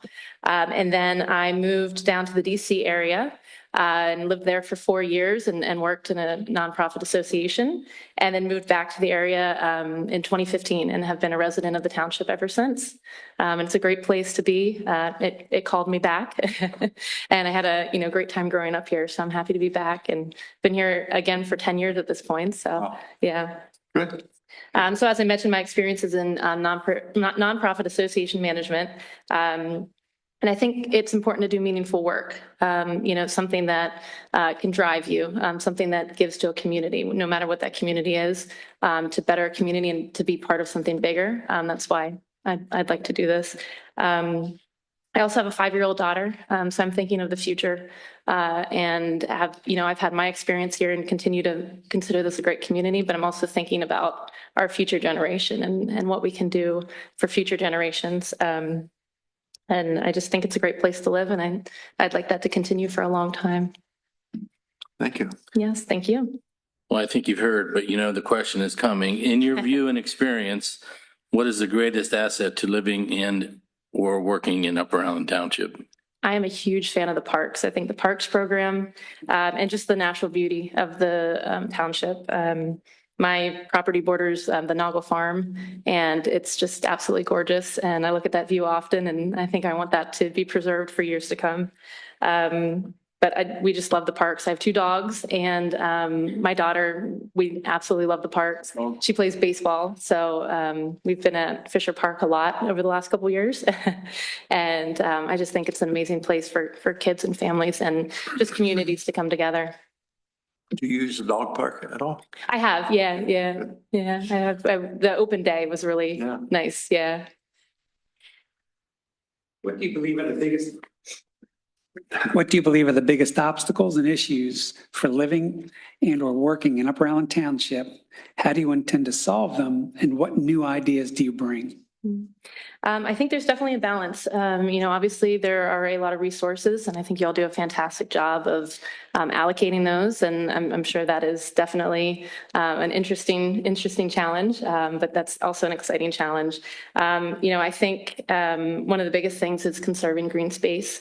As I mentioned, I think the parks and the natural beauty of the area, I think are the greatest asset. So to have that continue, I think is so important. And I know that's been a question that has been, I think, on top of this community's mind for a while, and I'm sure it's one of your biggest challenges. And I think that is something that we definitely need to pay attention to. Are you related by blood or marriage to any township commissioner or employee? I am not, no. Okay. Although my maiden name is Martin, just so you know. Seriously? I don't think we have any relation though. But you grew up in Mechanicsburg. I did, yeah. Oh, well, there's more. Yeah. Okay, Yeah. fine. Your wife was one of my favorite professors at Messiah, by the way. Seriously? Yes. But no relation whatsoever, just to make that clear. Do you foresee any potential conflicts of interest or need to abstain on any votes? No. Thank you. Thank you.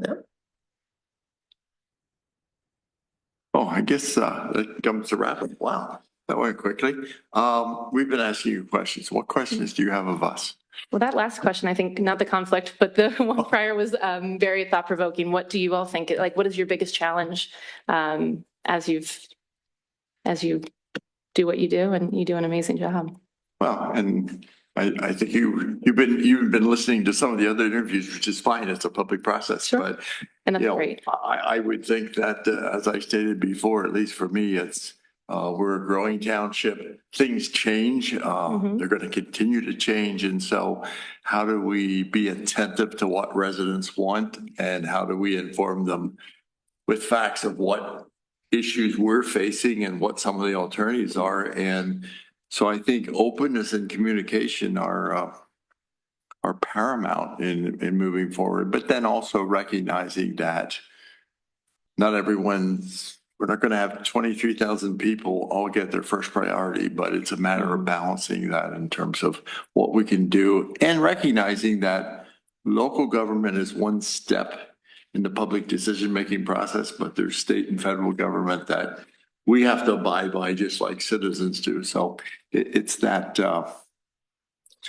I guess, you know, if I had a crystal ball, sometimes I'd wish for more empathy from some of the complainers, but oftentimes when you have conversation and they realize the constraints that we're under or some of the other factors that can, you know, it brings understanding. So that's a good thing.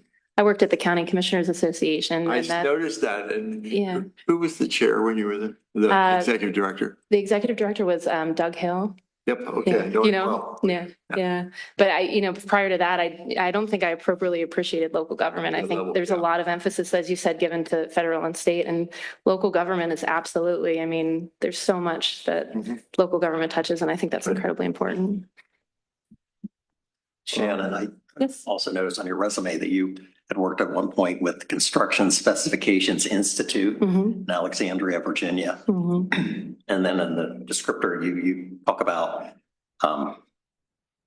performance project manager for multiple projects with the ability to prioritize, use best practices, and focus on scope, cost, and time to ensure quality. The triple constraint.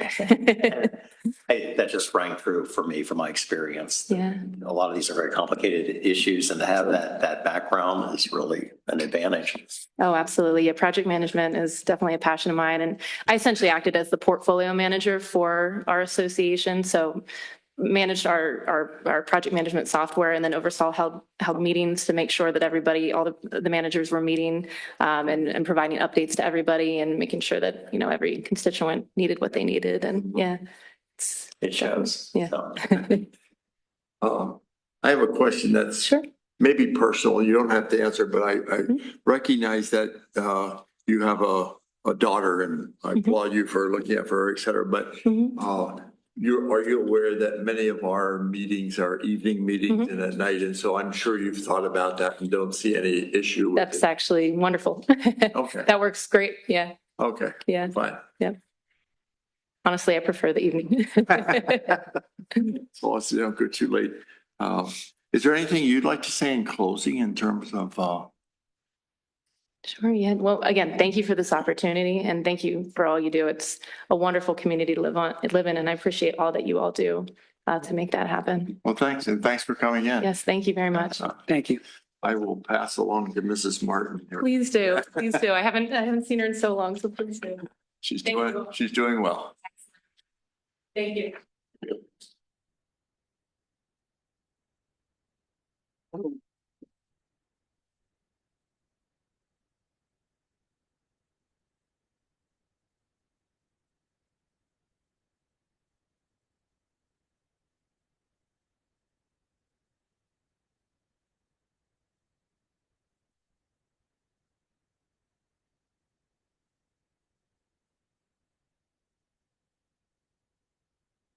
I suspect the next applicant is on at 5:55, and unless there's someone out there just waiting till 5:55 to dial in to listen to this, would you be okay if we start your interview early, Barry? All right, come on up. I'm teasing you about your fanfare out there tuning in to listen. Yeah. So thanks for taking time to come out, Barry. Give us your name, how long you've been here, and kind of why you're interested in oh, there they go. I might just mention, I do it every chance I get. Up Around Township is very, very, I say very fortunate.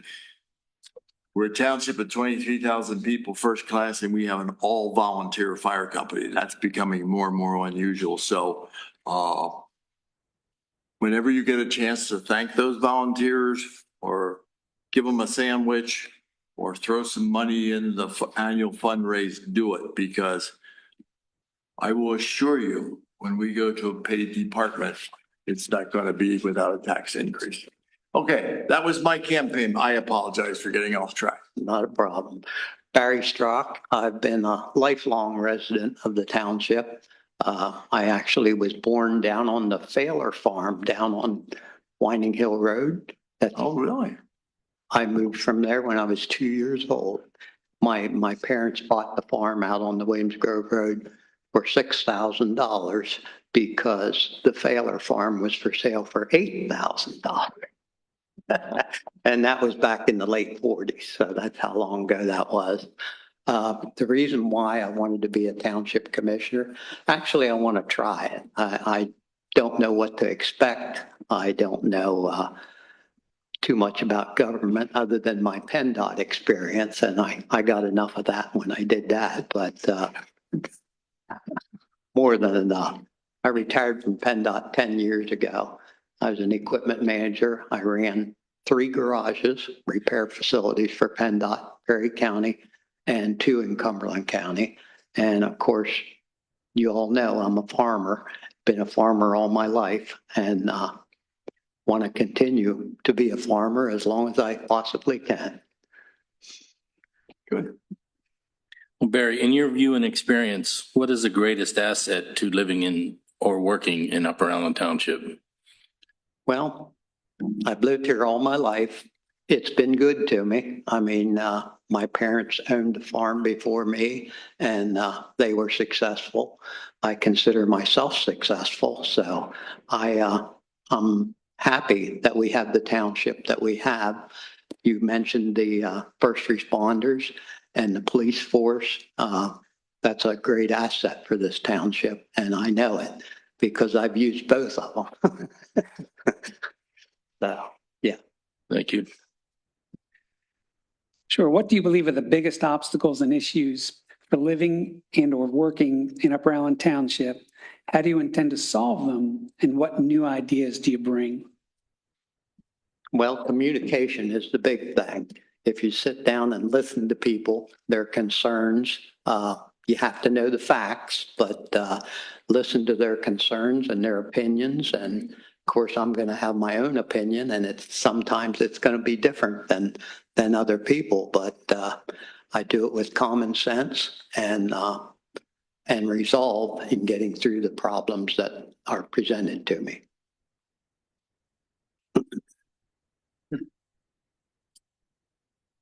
Are you related by blood or marriage to any township commissioners or employees? No. Do you foresee any potential conflicts of interest or need to abstain on some votes? Not that I'm aware of, no. Okay.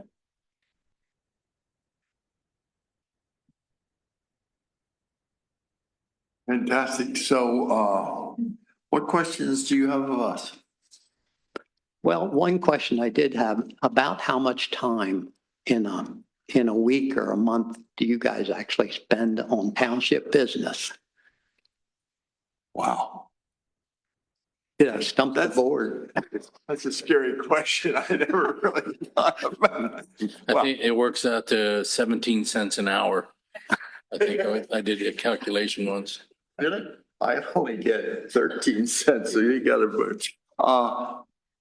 Well, we generally meet 2 evening meetings a month. Right. And that is, they go anywhere from 2 to 3 hours. Years ago in budget time, they went 4 or 5, but we have an excellent staff in this township and they're proactive. And so we've gotten that process more rationally. And then there's various committees in the township like planning and administration and public improvements and stormwater, sewer and park and recreation that at least 2 of the commissioners are assigned to those committees to attend and be resources to them. And they meet once a month, some in the daytime, most of them in the evening. And then there are always special meetings that we might have in between. So, let me think. Well, But there's always more. There's always more I want to do too. So there's never enough time. Like I want to go out and meet every business owner. Mm-hmm. I've never had time to do that. And yeah, every farmer. On your free time, you could be doing a lot. But meeting time itself, I'm guessing it's a minimum of 15 hours a week. You think, or maybe even 20, and then others of us are active in other organizations with the county, or I'm very active with the Council of Governments. And so there's other things that we do because of our interest in wanting to extend.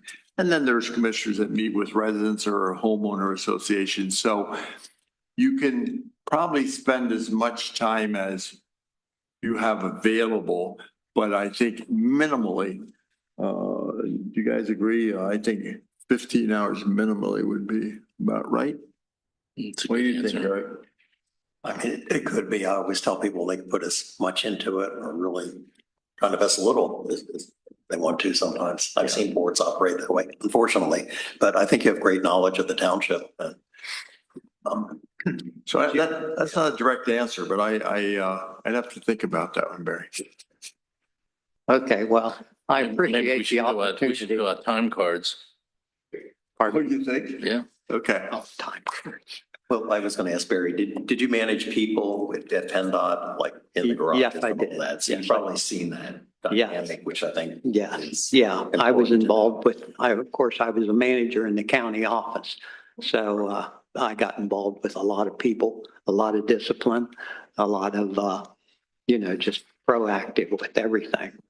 Yeah, and I think skills as a farmer or just like you say, the college of common sense and being able to really look people in the eye. Right. And, assess the story. And like you also said, gathering the facts. I mean, to me, if you get most of the facts, the decision can take care of itself in most cases. Yeah. Any other questions? As a member of the Ag Advisory Board and Committee that Upper Island had, do you have any ideas of how we could preserve, farmland better in Upper Island? Well, I wish I did. I mean, I went through the process of ag security with my own farm, with ag security and clean and green, and then the eventuality of ag preservation. So the farm has been preserved. But it's kind of tough. A lot of the old farmers don't want much to do with the government. I mean, that's just the old style people that are out there, but they're getting far and few between. And I wish the younger generation would come forward and do some farming and get involved, but it's tough. It's really tough. It's like my own sons. I have 3 sons and all 3 of them don't want to have anything to do with the farm because they see how dad works. Yeah, good answer. Mm-hmm. Any other questions? Okay. Well, I thank you. You'll find out that I'm a no nonsense kind of guy, and that's the way I roll. And that's okay. Thank you. Okay. Thank you, Barry. Thank you, Barry. I need advice from my side table. If candidates are here, we've advertised times to interview them, but if the candidates are here and are willing to be interviewed early, are we free to do that? Or will you suggest I wait until 6:10 for the next interview?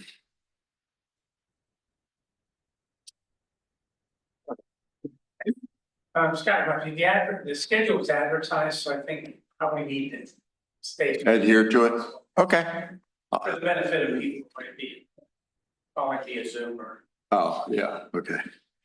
So, Jim, you're here, but we'll see you in about 10 minutes. So don't get too nervous. I'm teasing you.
I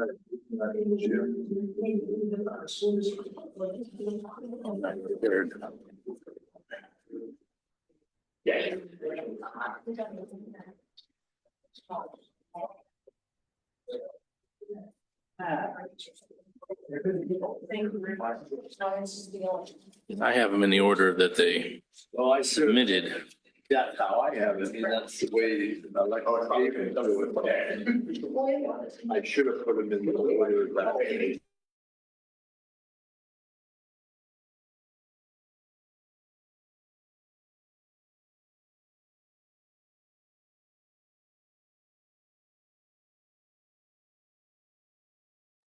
Good to go, Jim. All right. Good evening. So, good evening. Thanks for coming in. And as you can anticipate, the first question you're going to be asked is introduce yourself. How long have you lived in the township and why do you want the job? Sure. My name is Jim Damschroeder. I live over on Reservoir Road and I've lived there for 26 years. I've raised my family in the township. I wasn't born in the township, but I raised my family. Both my kids grew up here, went to school and graduated and off to college, and they've done a great job. The reason I was interested, I saw obviously the Facebook post that was out looking for some help due to the resignation. I thought with my background experience in small businesses as an executive working on the boards in the small businesses, it could be helpful to the township overall. And again, I'm very proud of the township I raised my family in. And I thought if you guys could utilize my services, that'd be great to get back to the township. I obviously didn't know how many candidates we have, and I think that's amazing that you had so many step forward. I think it's very impressive. So, if it's not me, I know you'll pick the right candidate that'll help you guys out. Thank you. Well, in your view and experience, what is the greatest asset to living in and working in Upper Island Township? Well, I don't work in Upper Island. I work over in Monroe Township in Ashcombe Farm and Greenhouse. But living, interesting story, when we were moving to the area 26 years ago, my wife was pregnant. We were trying to decide where to camp. And obviously there was no internet at the time. So we were just looking through the newspaper and we saw the Mechanicsburg School District had very high ratings. So that was number one. Number two, we started driving around the townships that were in the range of obviously the school district. And we saw the parks here. We saw how clean and how organized the streets are. They were in great shape, the infrastructure. We saw the fire department, saw the police department, and like, this is the place, So then we started looking for houses, and that's where we landed. Well, good. Glad you did. Yeah.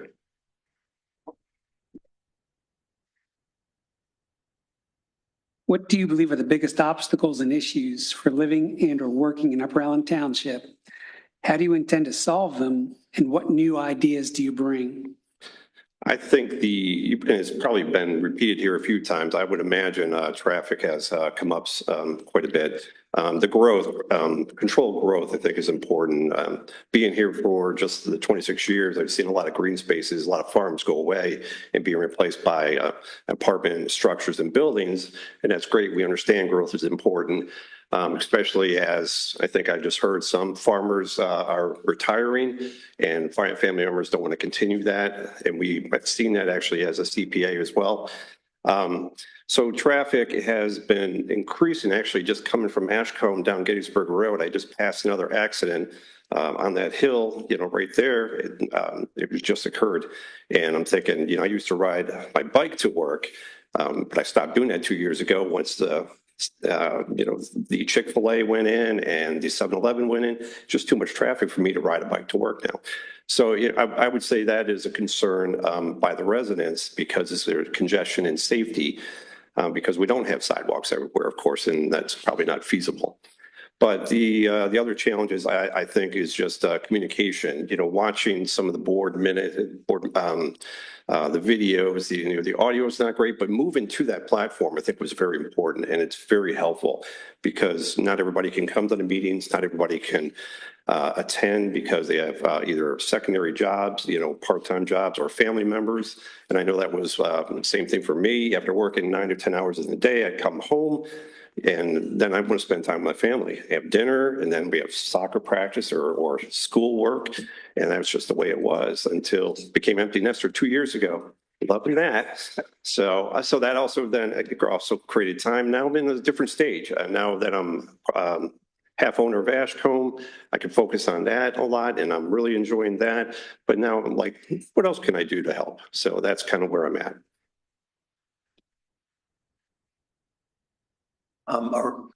Excuse me, are you related by blood or marriage to any township commissioner or employee? I am not.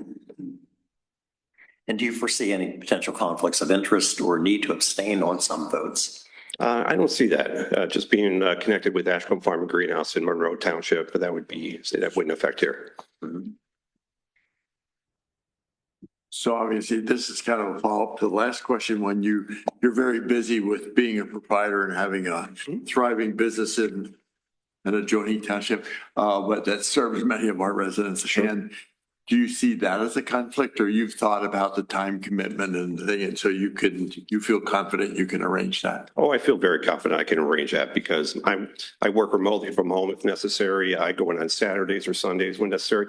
Plus also kind of being the boss, I can dictate my own hours. I kind of assumed that, but yeah. Yeah.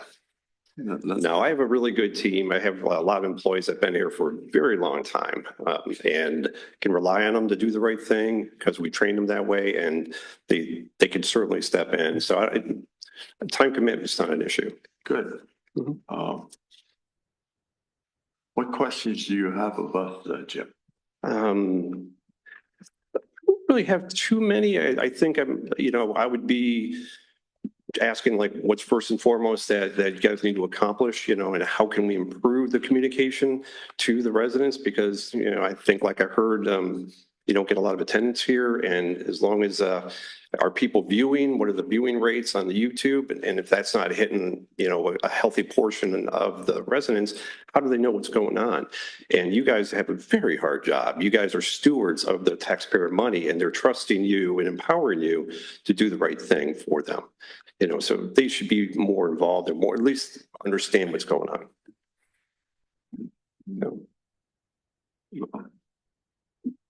One might assume that if you don't hear anything, everything's fine, but that's not a good assumption. So I agree with you that you have to have communication. What other questions do you have? How would you compare accounting to being a business owner? Oh, it's which one do you prefer? Sure. No, the accounting, I went into accounting back in college because every company needs an accountant. Everybody needs fiscal responsibility. Everybody needs accountability. And as you use that as your backbone for the business owner, you're talking about cash flow, you're talking about forecasting, you're talking about budgetary, you're talking about, can I afford that piece of equipment if it doesn't have a right rate of return?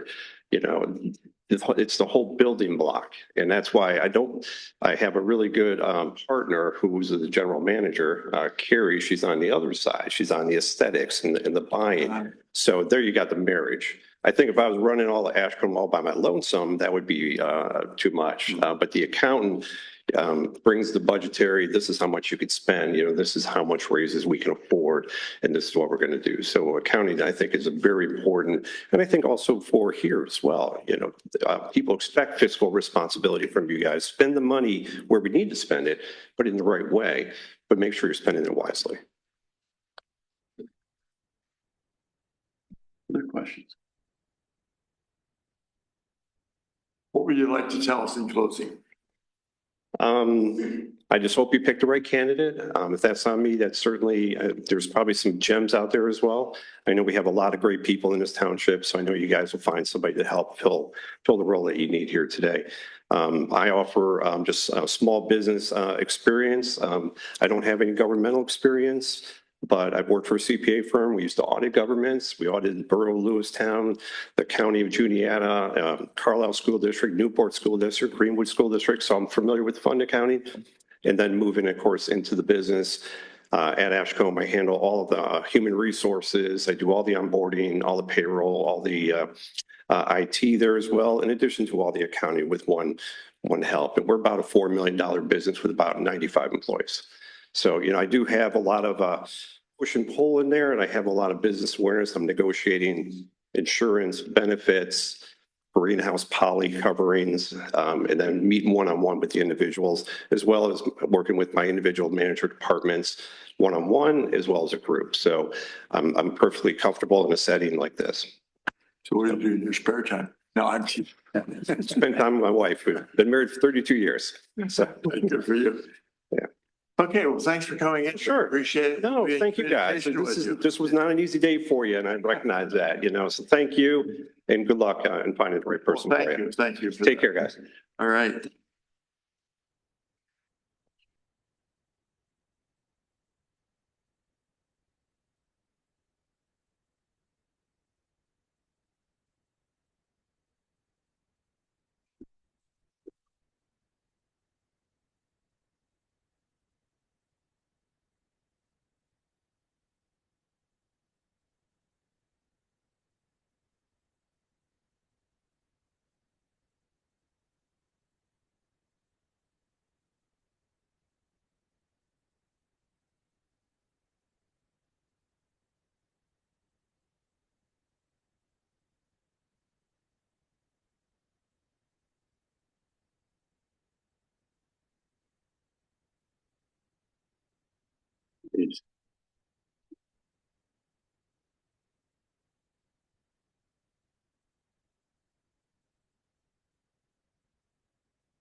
Let's see our next candidate here. Do you mind starting early?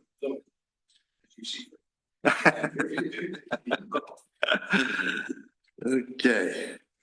Thanks for coming in. What time is it? Thank you. So, please introduce yourself.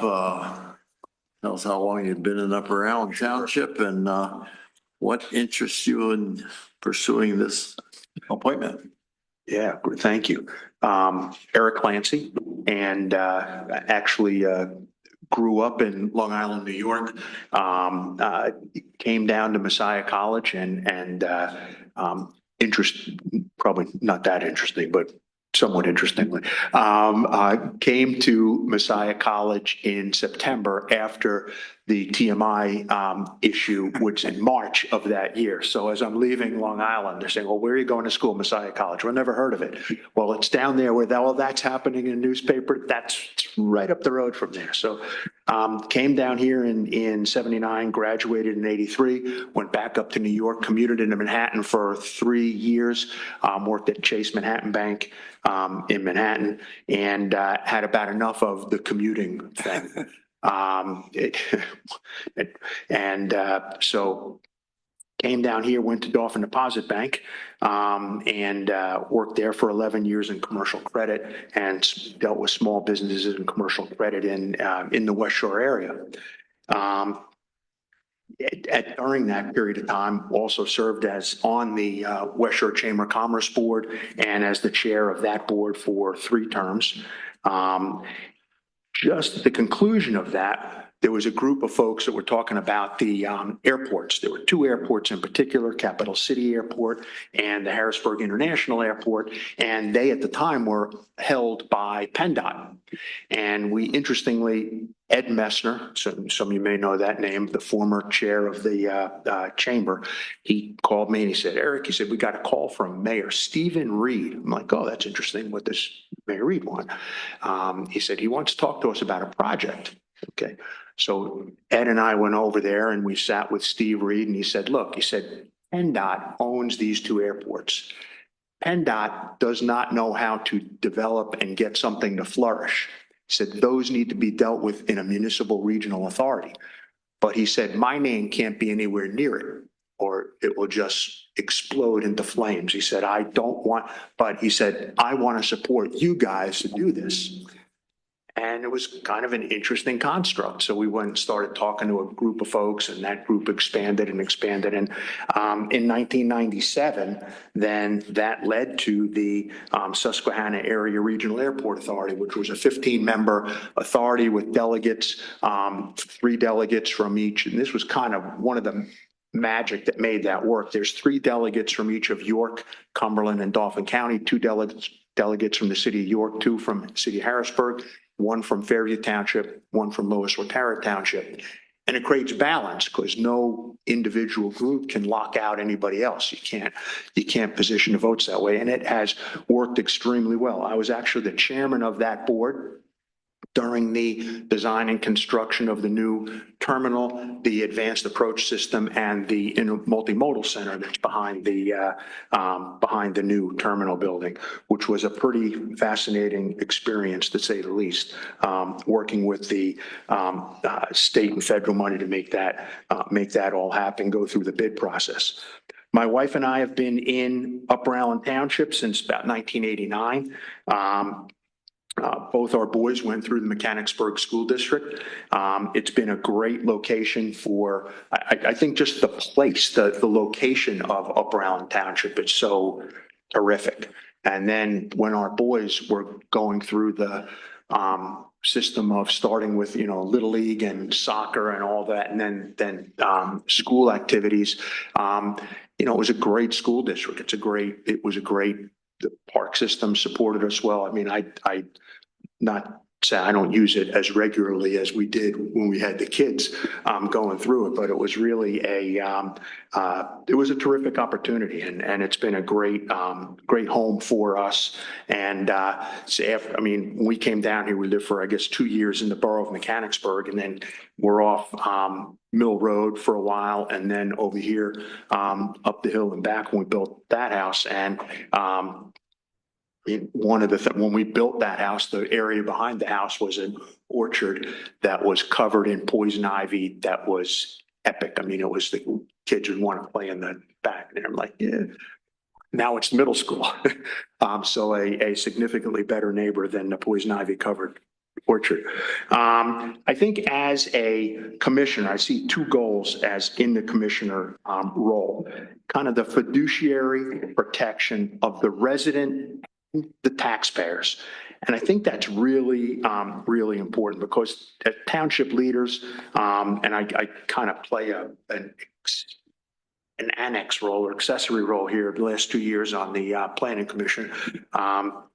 But I think as township leaders, we have to be really very, very careful in considering anything that brings with it a legacy or recurring cost. I think that the economics of every decision that is made has to be weighed very, very carefully. And we can't add services or investment without that really yielding a new tax base. Because the tax base we have now is it's leveraged pretty well. And I realize that significant portions of that leveraging that tax base or mandates that are put on by the state or federal government in several cases make little sense. But that's what the rules are of the day, and you got to play in that game. I think we've got to be really, really careful. I know that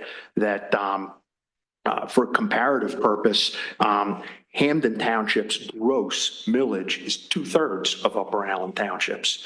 And that's not an issue that issue probably hatched 50 years ago when the zoning map was developed. And that in effect is the rate card for what is done here. And I think it's really important. What that means is that someone can buy for the same monthly cost. You can buy a lot more house in Hamden Township than you can in Upper Allen for the same monthly cost. And I think we just have to be aware of that. I think there's been great discipline. And I went over, I went through the lines of the budget, and that's a joyous exercise. But I think that there's just got to be great care in continuing to if there's an investment that's going to be made, what's the yield to that? And I don't know. I mean, with the fiscal condition and requirements of that budget, we don't have the luxury of saying, well, there's an emotional benefit to this. We got to say, because we've got a checkbook that's got to balance at the end of the year. So I think that's a really important piece of information that I would bring to this role. I'd be honored to serve the unexpired term of Commissioner Anderson. I knew her, dealt with her on a number of different projects. I would not intend to run for the next term.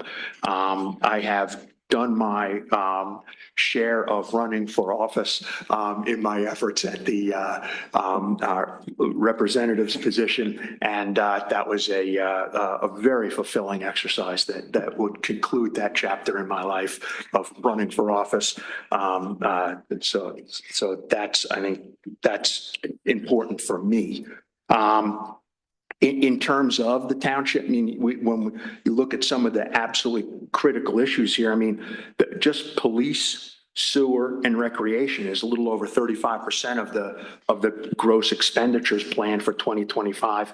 And that doesn't include any of the capital obligations that we have for roads and everything else that needs to go on. So I think there has been evidence of great care in putting that together. But I also think that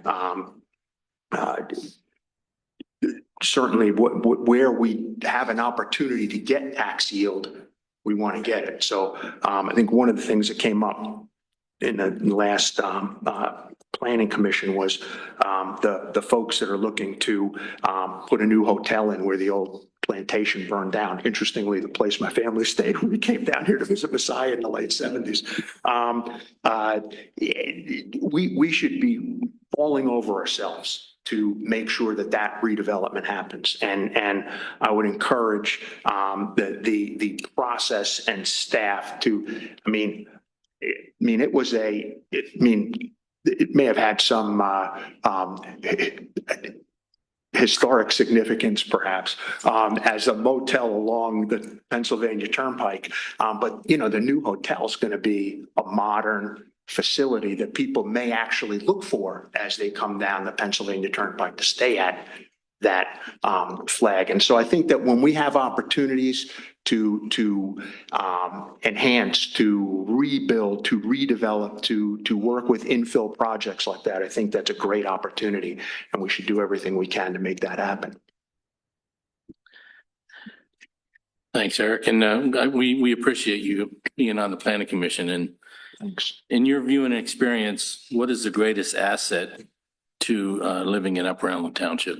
Yeah, I mean, for me now, I mean, it's kind of changed, right? So when our boys were here, it was, you know, we loved this. When I was at Messiah, I mean, it was gorgeous, right? It was a great place, and I came from New York, so I mean, I had done the urban thing. I mean, you know, taking the train and the subway into Manhattan was, you know, you did that from time to time, even as a kid. This was beautiful. I mean, the place was beautiful. You can get anywhere from here, right? I mean, you can get to DC, you can get to New York, get to Philadelphia, you get on the Turnpike. Which, so I think the location of it's terrific. As my boys then went through school, the school district treated us really well. The other resources around here, I mean, I had the unfortunate requirement, but fortunate resource of having a Hershey Medical Center close by when that became an issue for our family. And, you know, that was vitally important. So the resources that are here are really bigger than what other small towns would have if you were, you know, pick a lot of different areas around Pennsylvania when you get west of here. You know, you might be in a nice little town, but there's nothing else around you. Here, we've got resources. So I think that's an important piece of what Upper Allen Township has built. Thank you. What do you believe are the biggest obstacles and issues for living and or working in Upper Allen Township? How do you intend to solve them? And what new ideas do you bring? Yeah, so I think the biggest issue is the very careful balance that we have to make with the tax base that we have. I think we have to cultivate that. I think that is, it's very difficult to solve budget problems by just cutting. You can't really do that.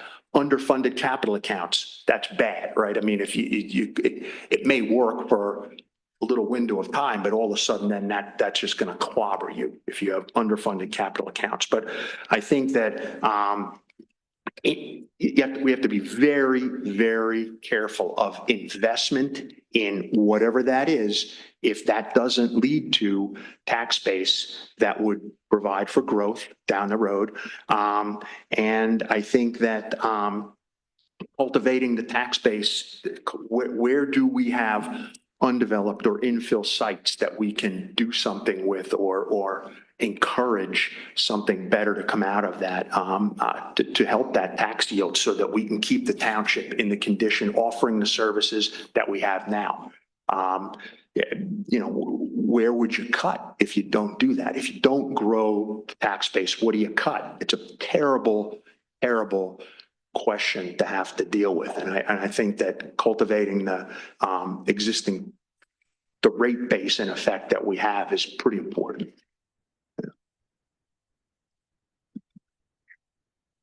Are you related by blood or marriage to any township commissioner or employee?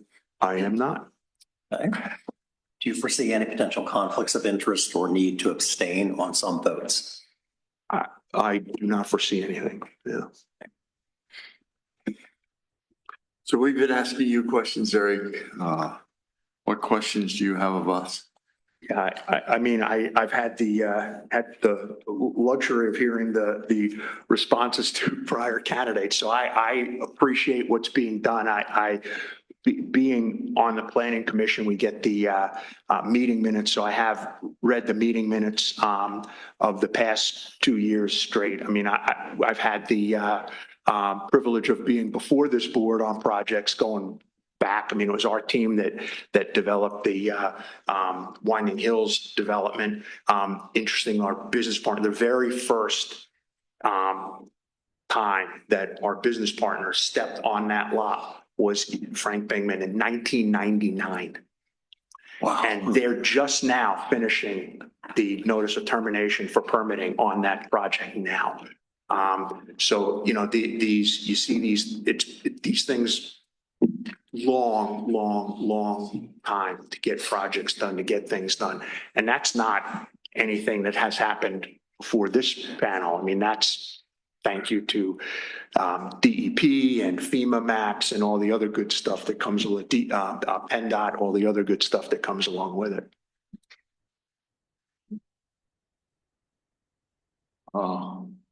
Questions? One thing I noticed, I looked at the Delta Development website. Yeah. Excuse me, I'm losing my voice a little bit. But I noticed you did the comprehensive plan for Cranberry Township. So, yeah. So which is one of the obviously premier growth townships in Pennsylvania. Yeah, actually, their manager, Dan Santoro, worked for us for about 6 years. So yeah, we've got a lot of work in both Cranberry, and it's one of the few that where the township, we work for the Butler County as well. And they got we got with Butler County and Cranberry, a $25 million raise grant and a $45 million raise grant to do a connector road that they were working on out there, which was, I mean, big gets. The second one of those in that round, we got a $45 million raise grant and PennDOT got zero. So we're actually intrigued by that.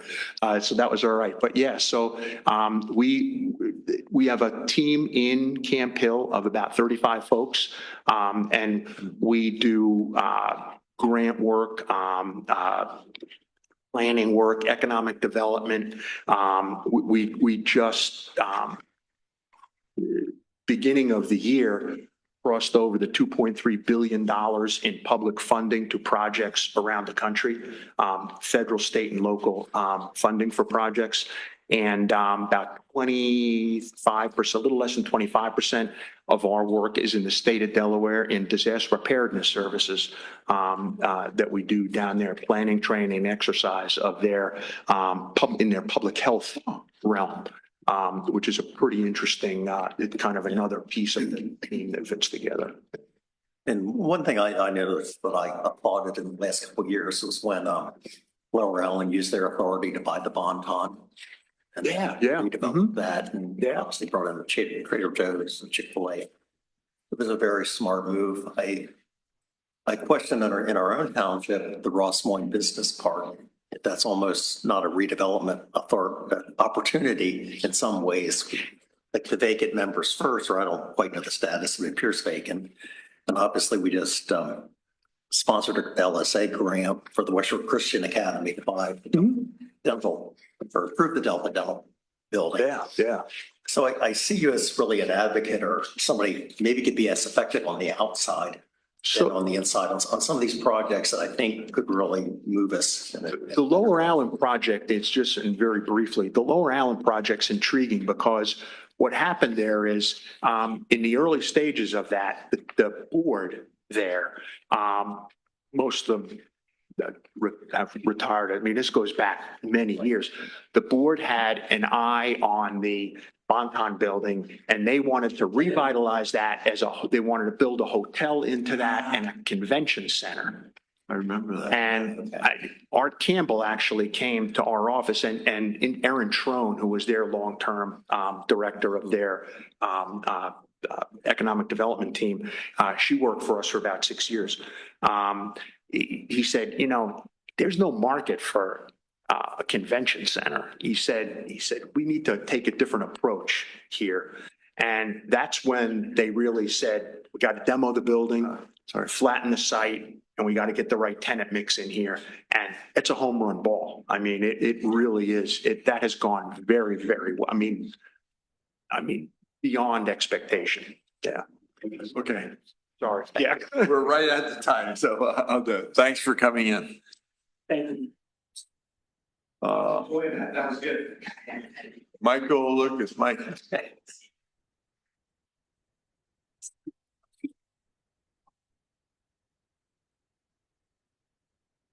That was impressive. I will tell you that. Thanks for coming in. So introduce yourself, tell us how long you've lived in the township and why you're seeking the appointment. I'm Mike Lucas, and my wife and I moved here 2011. I was born in Virginia, raised in Detroit, and my father was a military man, so we moved a great deal. And it makes you adjust very, very well. So in coming to this area, I had an opportunity through some hard work, through some relationships that I developed over some time through my business to have an opportunity to buy a local company that was established here by the name of Castle the Window People. And we came in 2008 and bought out the owner that was in position at that time.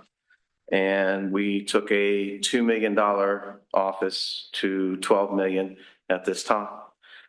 We have about 50 employees and we have grown and we continue to. You can move that mic down. No, I actually like it in front of my face. So in that work, I think that what I offer is a little bit different of a view on things, as I wasn't a guy who went to college, but I'll stand toe to toe with Mr. Clancy when it comes to running a business because I learned it through the seat of my pants. I learned it through failure and learning to accept failure and learn from it.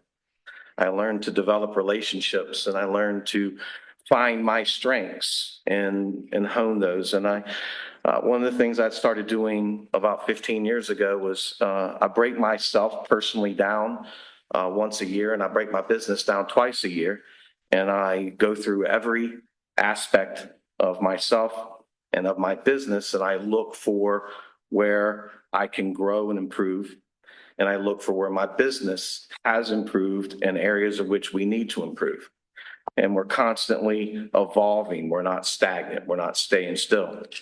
It's a very changing market. And I think that also helps me in this position because I'm able to look at new technologies and introduce them, stay on top of compliance issues with marketing and telemarketing, the FCC, the FTC, the various different agencies. I'm currently licensed in 3 different states. We operate in West Virginia, Maryland, as well as Pennsylvania.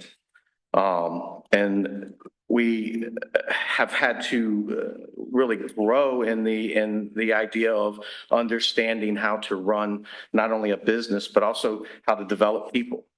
The very different aspects that we grow in, just like the farmer found, was that people who are younger have different motivations, and they're now into hiring. And I've had to evolve and change my ways.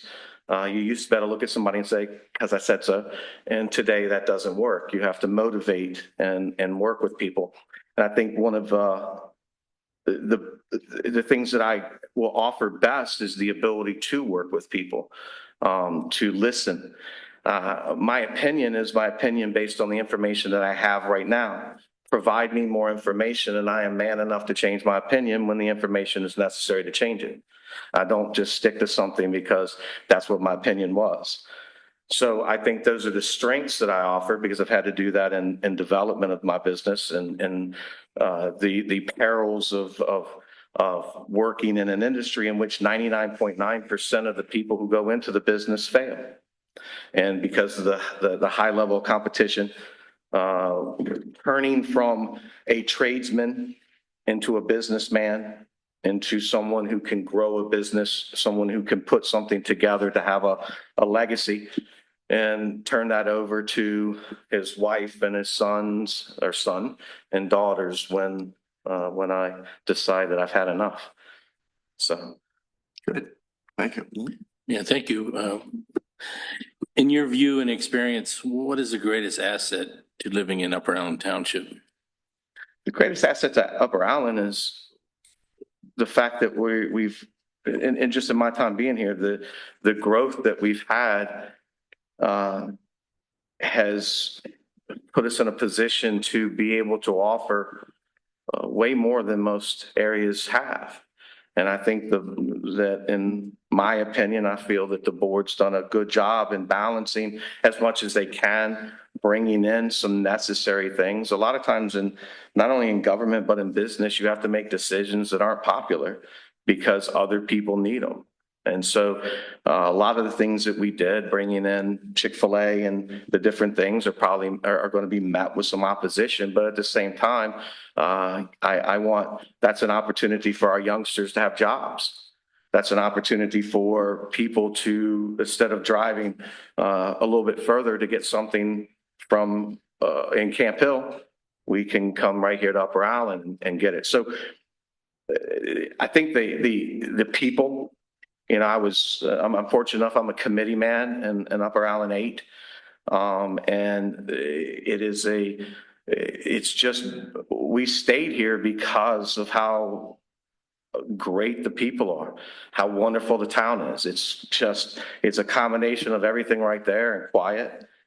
People are helpful. In my neighborhood, if the power goes out on my side of the street, my neighbor's bringing out an extension cord to make sure that my refrigerator still runs.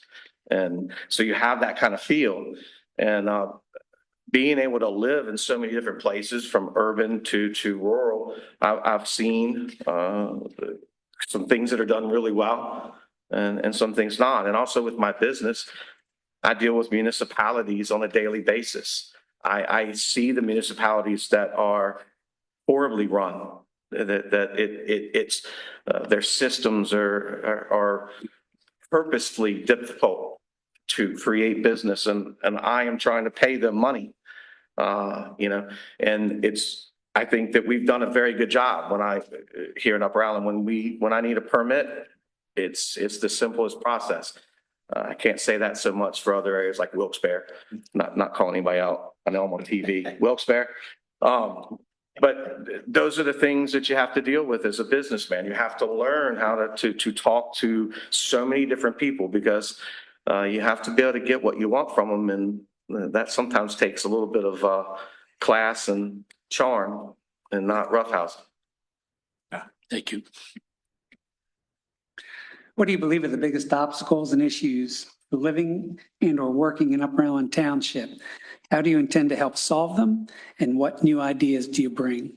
I think our greatest challenge is figuring out where we're going to go as a township.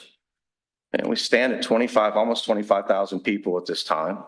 We have grown, our schools have had to grow because of the development that's happening is bringing in more children to our schools. We've had to face that growth. We have to face the growth of more traffic, more people. We have a lot of unfinished development with a lot of people who can still move in. And I think our greatest challenge is meeting the needs and how to continue evolving Upper Allen into the township that it needs to be able to deal with the growth that we are going to have or where we're going to be, to have the services for them, to have places for them. I understand that there's, we want to save as much farmland as we can.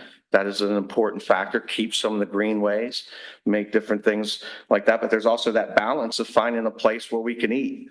Being able to enjoy an evening out in Upper Allen versus traveling to another town. So there's these balances that we have to kind of get to work with. And I think that, if you read Facebook, we're never going to do it, right? But I think that we can. I think that we can listen and make sure that we do it the right way. And I think the greatest challenge to us is how we're going to grow and how we're going to make sure that we do it the right way. Want me to read them? I can do that. But are you related by blood or marriage to any township commissioner or employee? No. Do you foresee any potential conflicts of interest or need to abstain on some votes? No. Let me go. I have a follow-up question on something. Sure. So, when you were describing your business, you say you break it down once or twice a year. I break myself down twice a year. My business once. How does that? Have you any examples of what you've done to the business when you broke it down, and how that could be used in the township? I'll give you a couple of examples. So when I look at marketing, and so when I take a look at marketing, I take a look at where the sources of it went, the expense, the return on investment, but at the same time, I look at the personality of the marketing and how it affected my team. Salesmen are a very, very particular type of person. I don't know if you have any of the dealings with them, but you have to look at what the results are to them. Is it difficult for them to get in a home? Is it too too much competition? How is the performance of that lead, and how effective and efficient is it? It could be the cheapest lead that I have, and it's not effective because it's a terrible personality for my workers, and we don't get the results. But I get a lot of them, and it's cheap. I don't look at it that way. I look at it: how effective were we? How did that work with my team? In systems within the office, I look at communications between the people within my office and how effectively we're communicating, and what can we do to be more effective? What language can we clear up and be a little bit better at talking to one another in order to deliver better results from what we're communicating to one another? And I think that's one of the most important things we can do. Efficiency systems, how quickly we're processing deals. As a small businessman, it's very important to flip and turn business. And so for me, I make sure that I am able to go from the point of sale to production faster. Even when we're at times we're having shortages. How can I look at systems that I can put in place that will prevent me from going longer times? Cash flow is about how quickly I can spend and turn the job. And so I make sure that we get away from all the fluff time. We look at it. We make sure that it's not sitting on somebody's desk. We make sure that we're effectively taking every opportunity to be the most efficient we can. And it's broad. So, when I look at the business, I don't break it down as big compartments. I break it down into small. I look at each individual thing we're doing in each department and how it relates to the next step.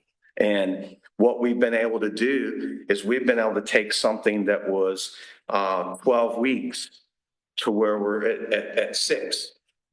Where we've cut 50% of our time. We're moving things and making good money. I'm not gonna give you my profit margins, but we do very well. But I think it's very important that you do that. So your residence is in Upper Allen Township. Where is your business domicile? Lower Allen, Rossmore. Rossmore, okay. Yeah. Just curious. Yeah. Yeah, we're just across the street from the area that's Upper Allen. Oh, okay. Other questions? So what questions do you have of us, Mike? I don't really have any questions. I mean, I've been here, I've met most of you before, standing out here as we bring voters in. Eric looks better without his sandwich board on, I can tell you that. But just as a point of note, I haven't made up my mind if I'm going to run. Jenny Anderson was my committee woman before my wife took her spot when Jenny had some knee surgery. Victoria stepped in for her, and then she ran. And I haven't made up my mind if I'm going to run this time or next. I'm going to do some praying on it and some looking at it to see if that's something for me. But I want to serve. And I think that we have some great candidates. We have some great people in this town. We have some good businessmen. And I just feel that I'm ready and I'm ready to put the time in and see what I can do to help continue and improve upon what we've been doing. Thank you. Thank you for your time and thank you for your interest, and we will be in touch. All right. Can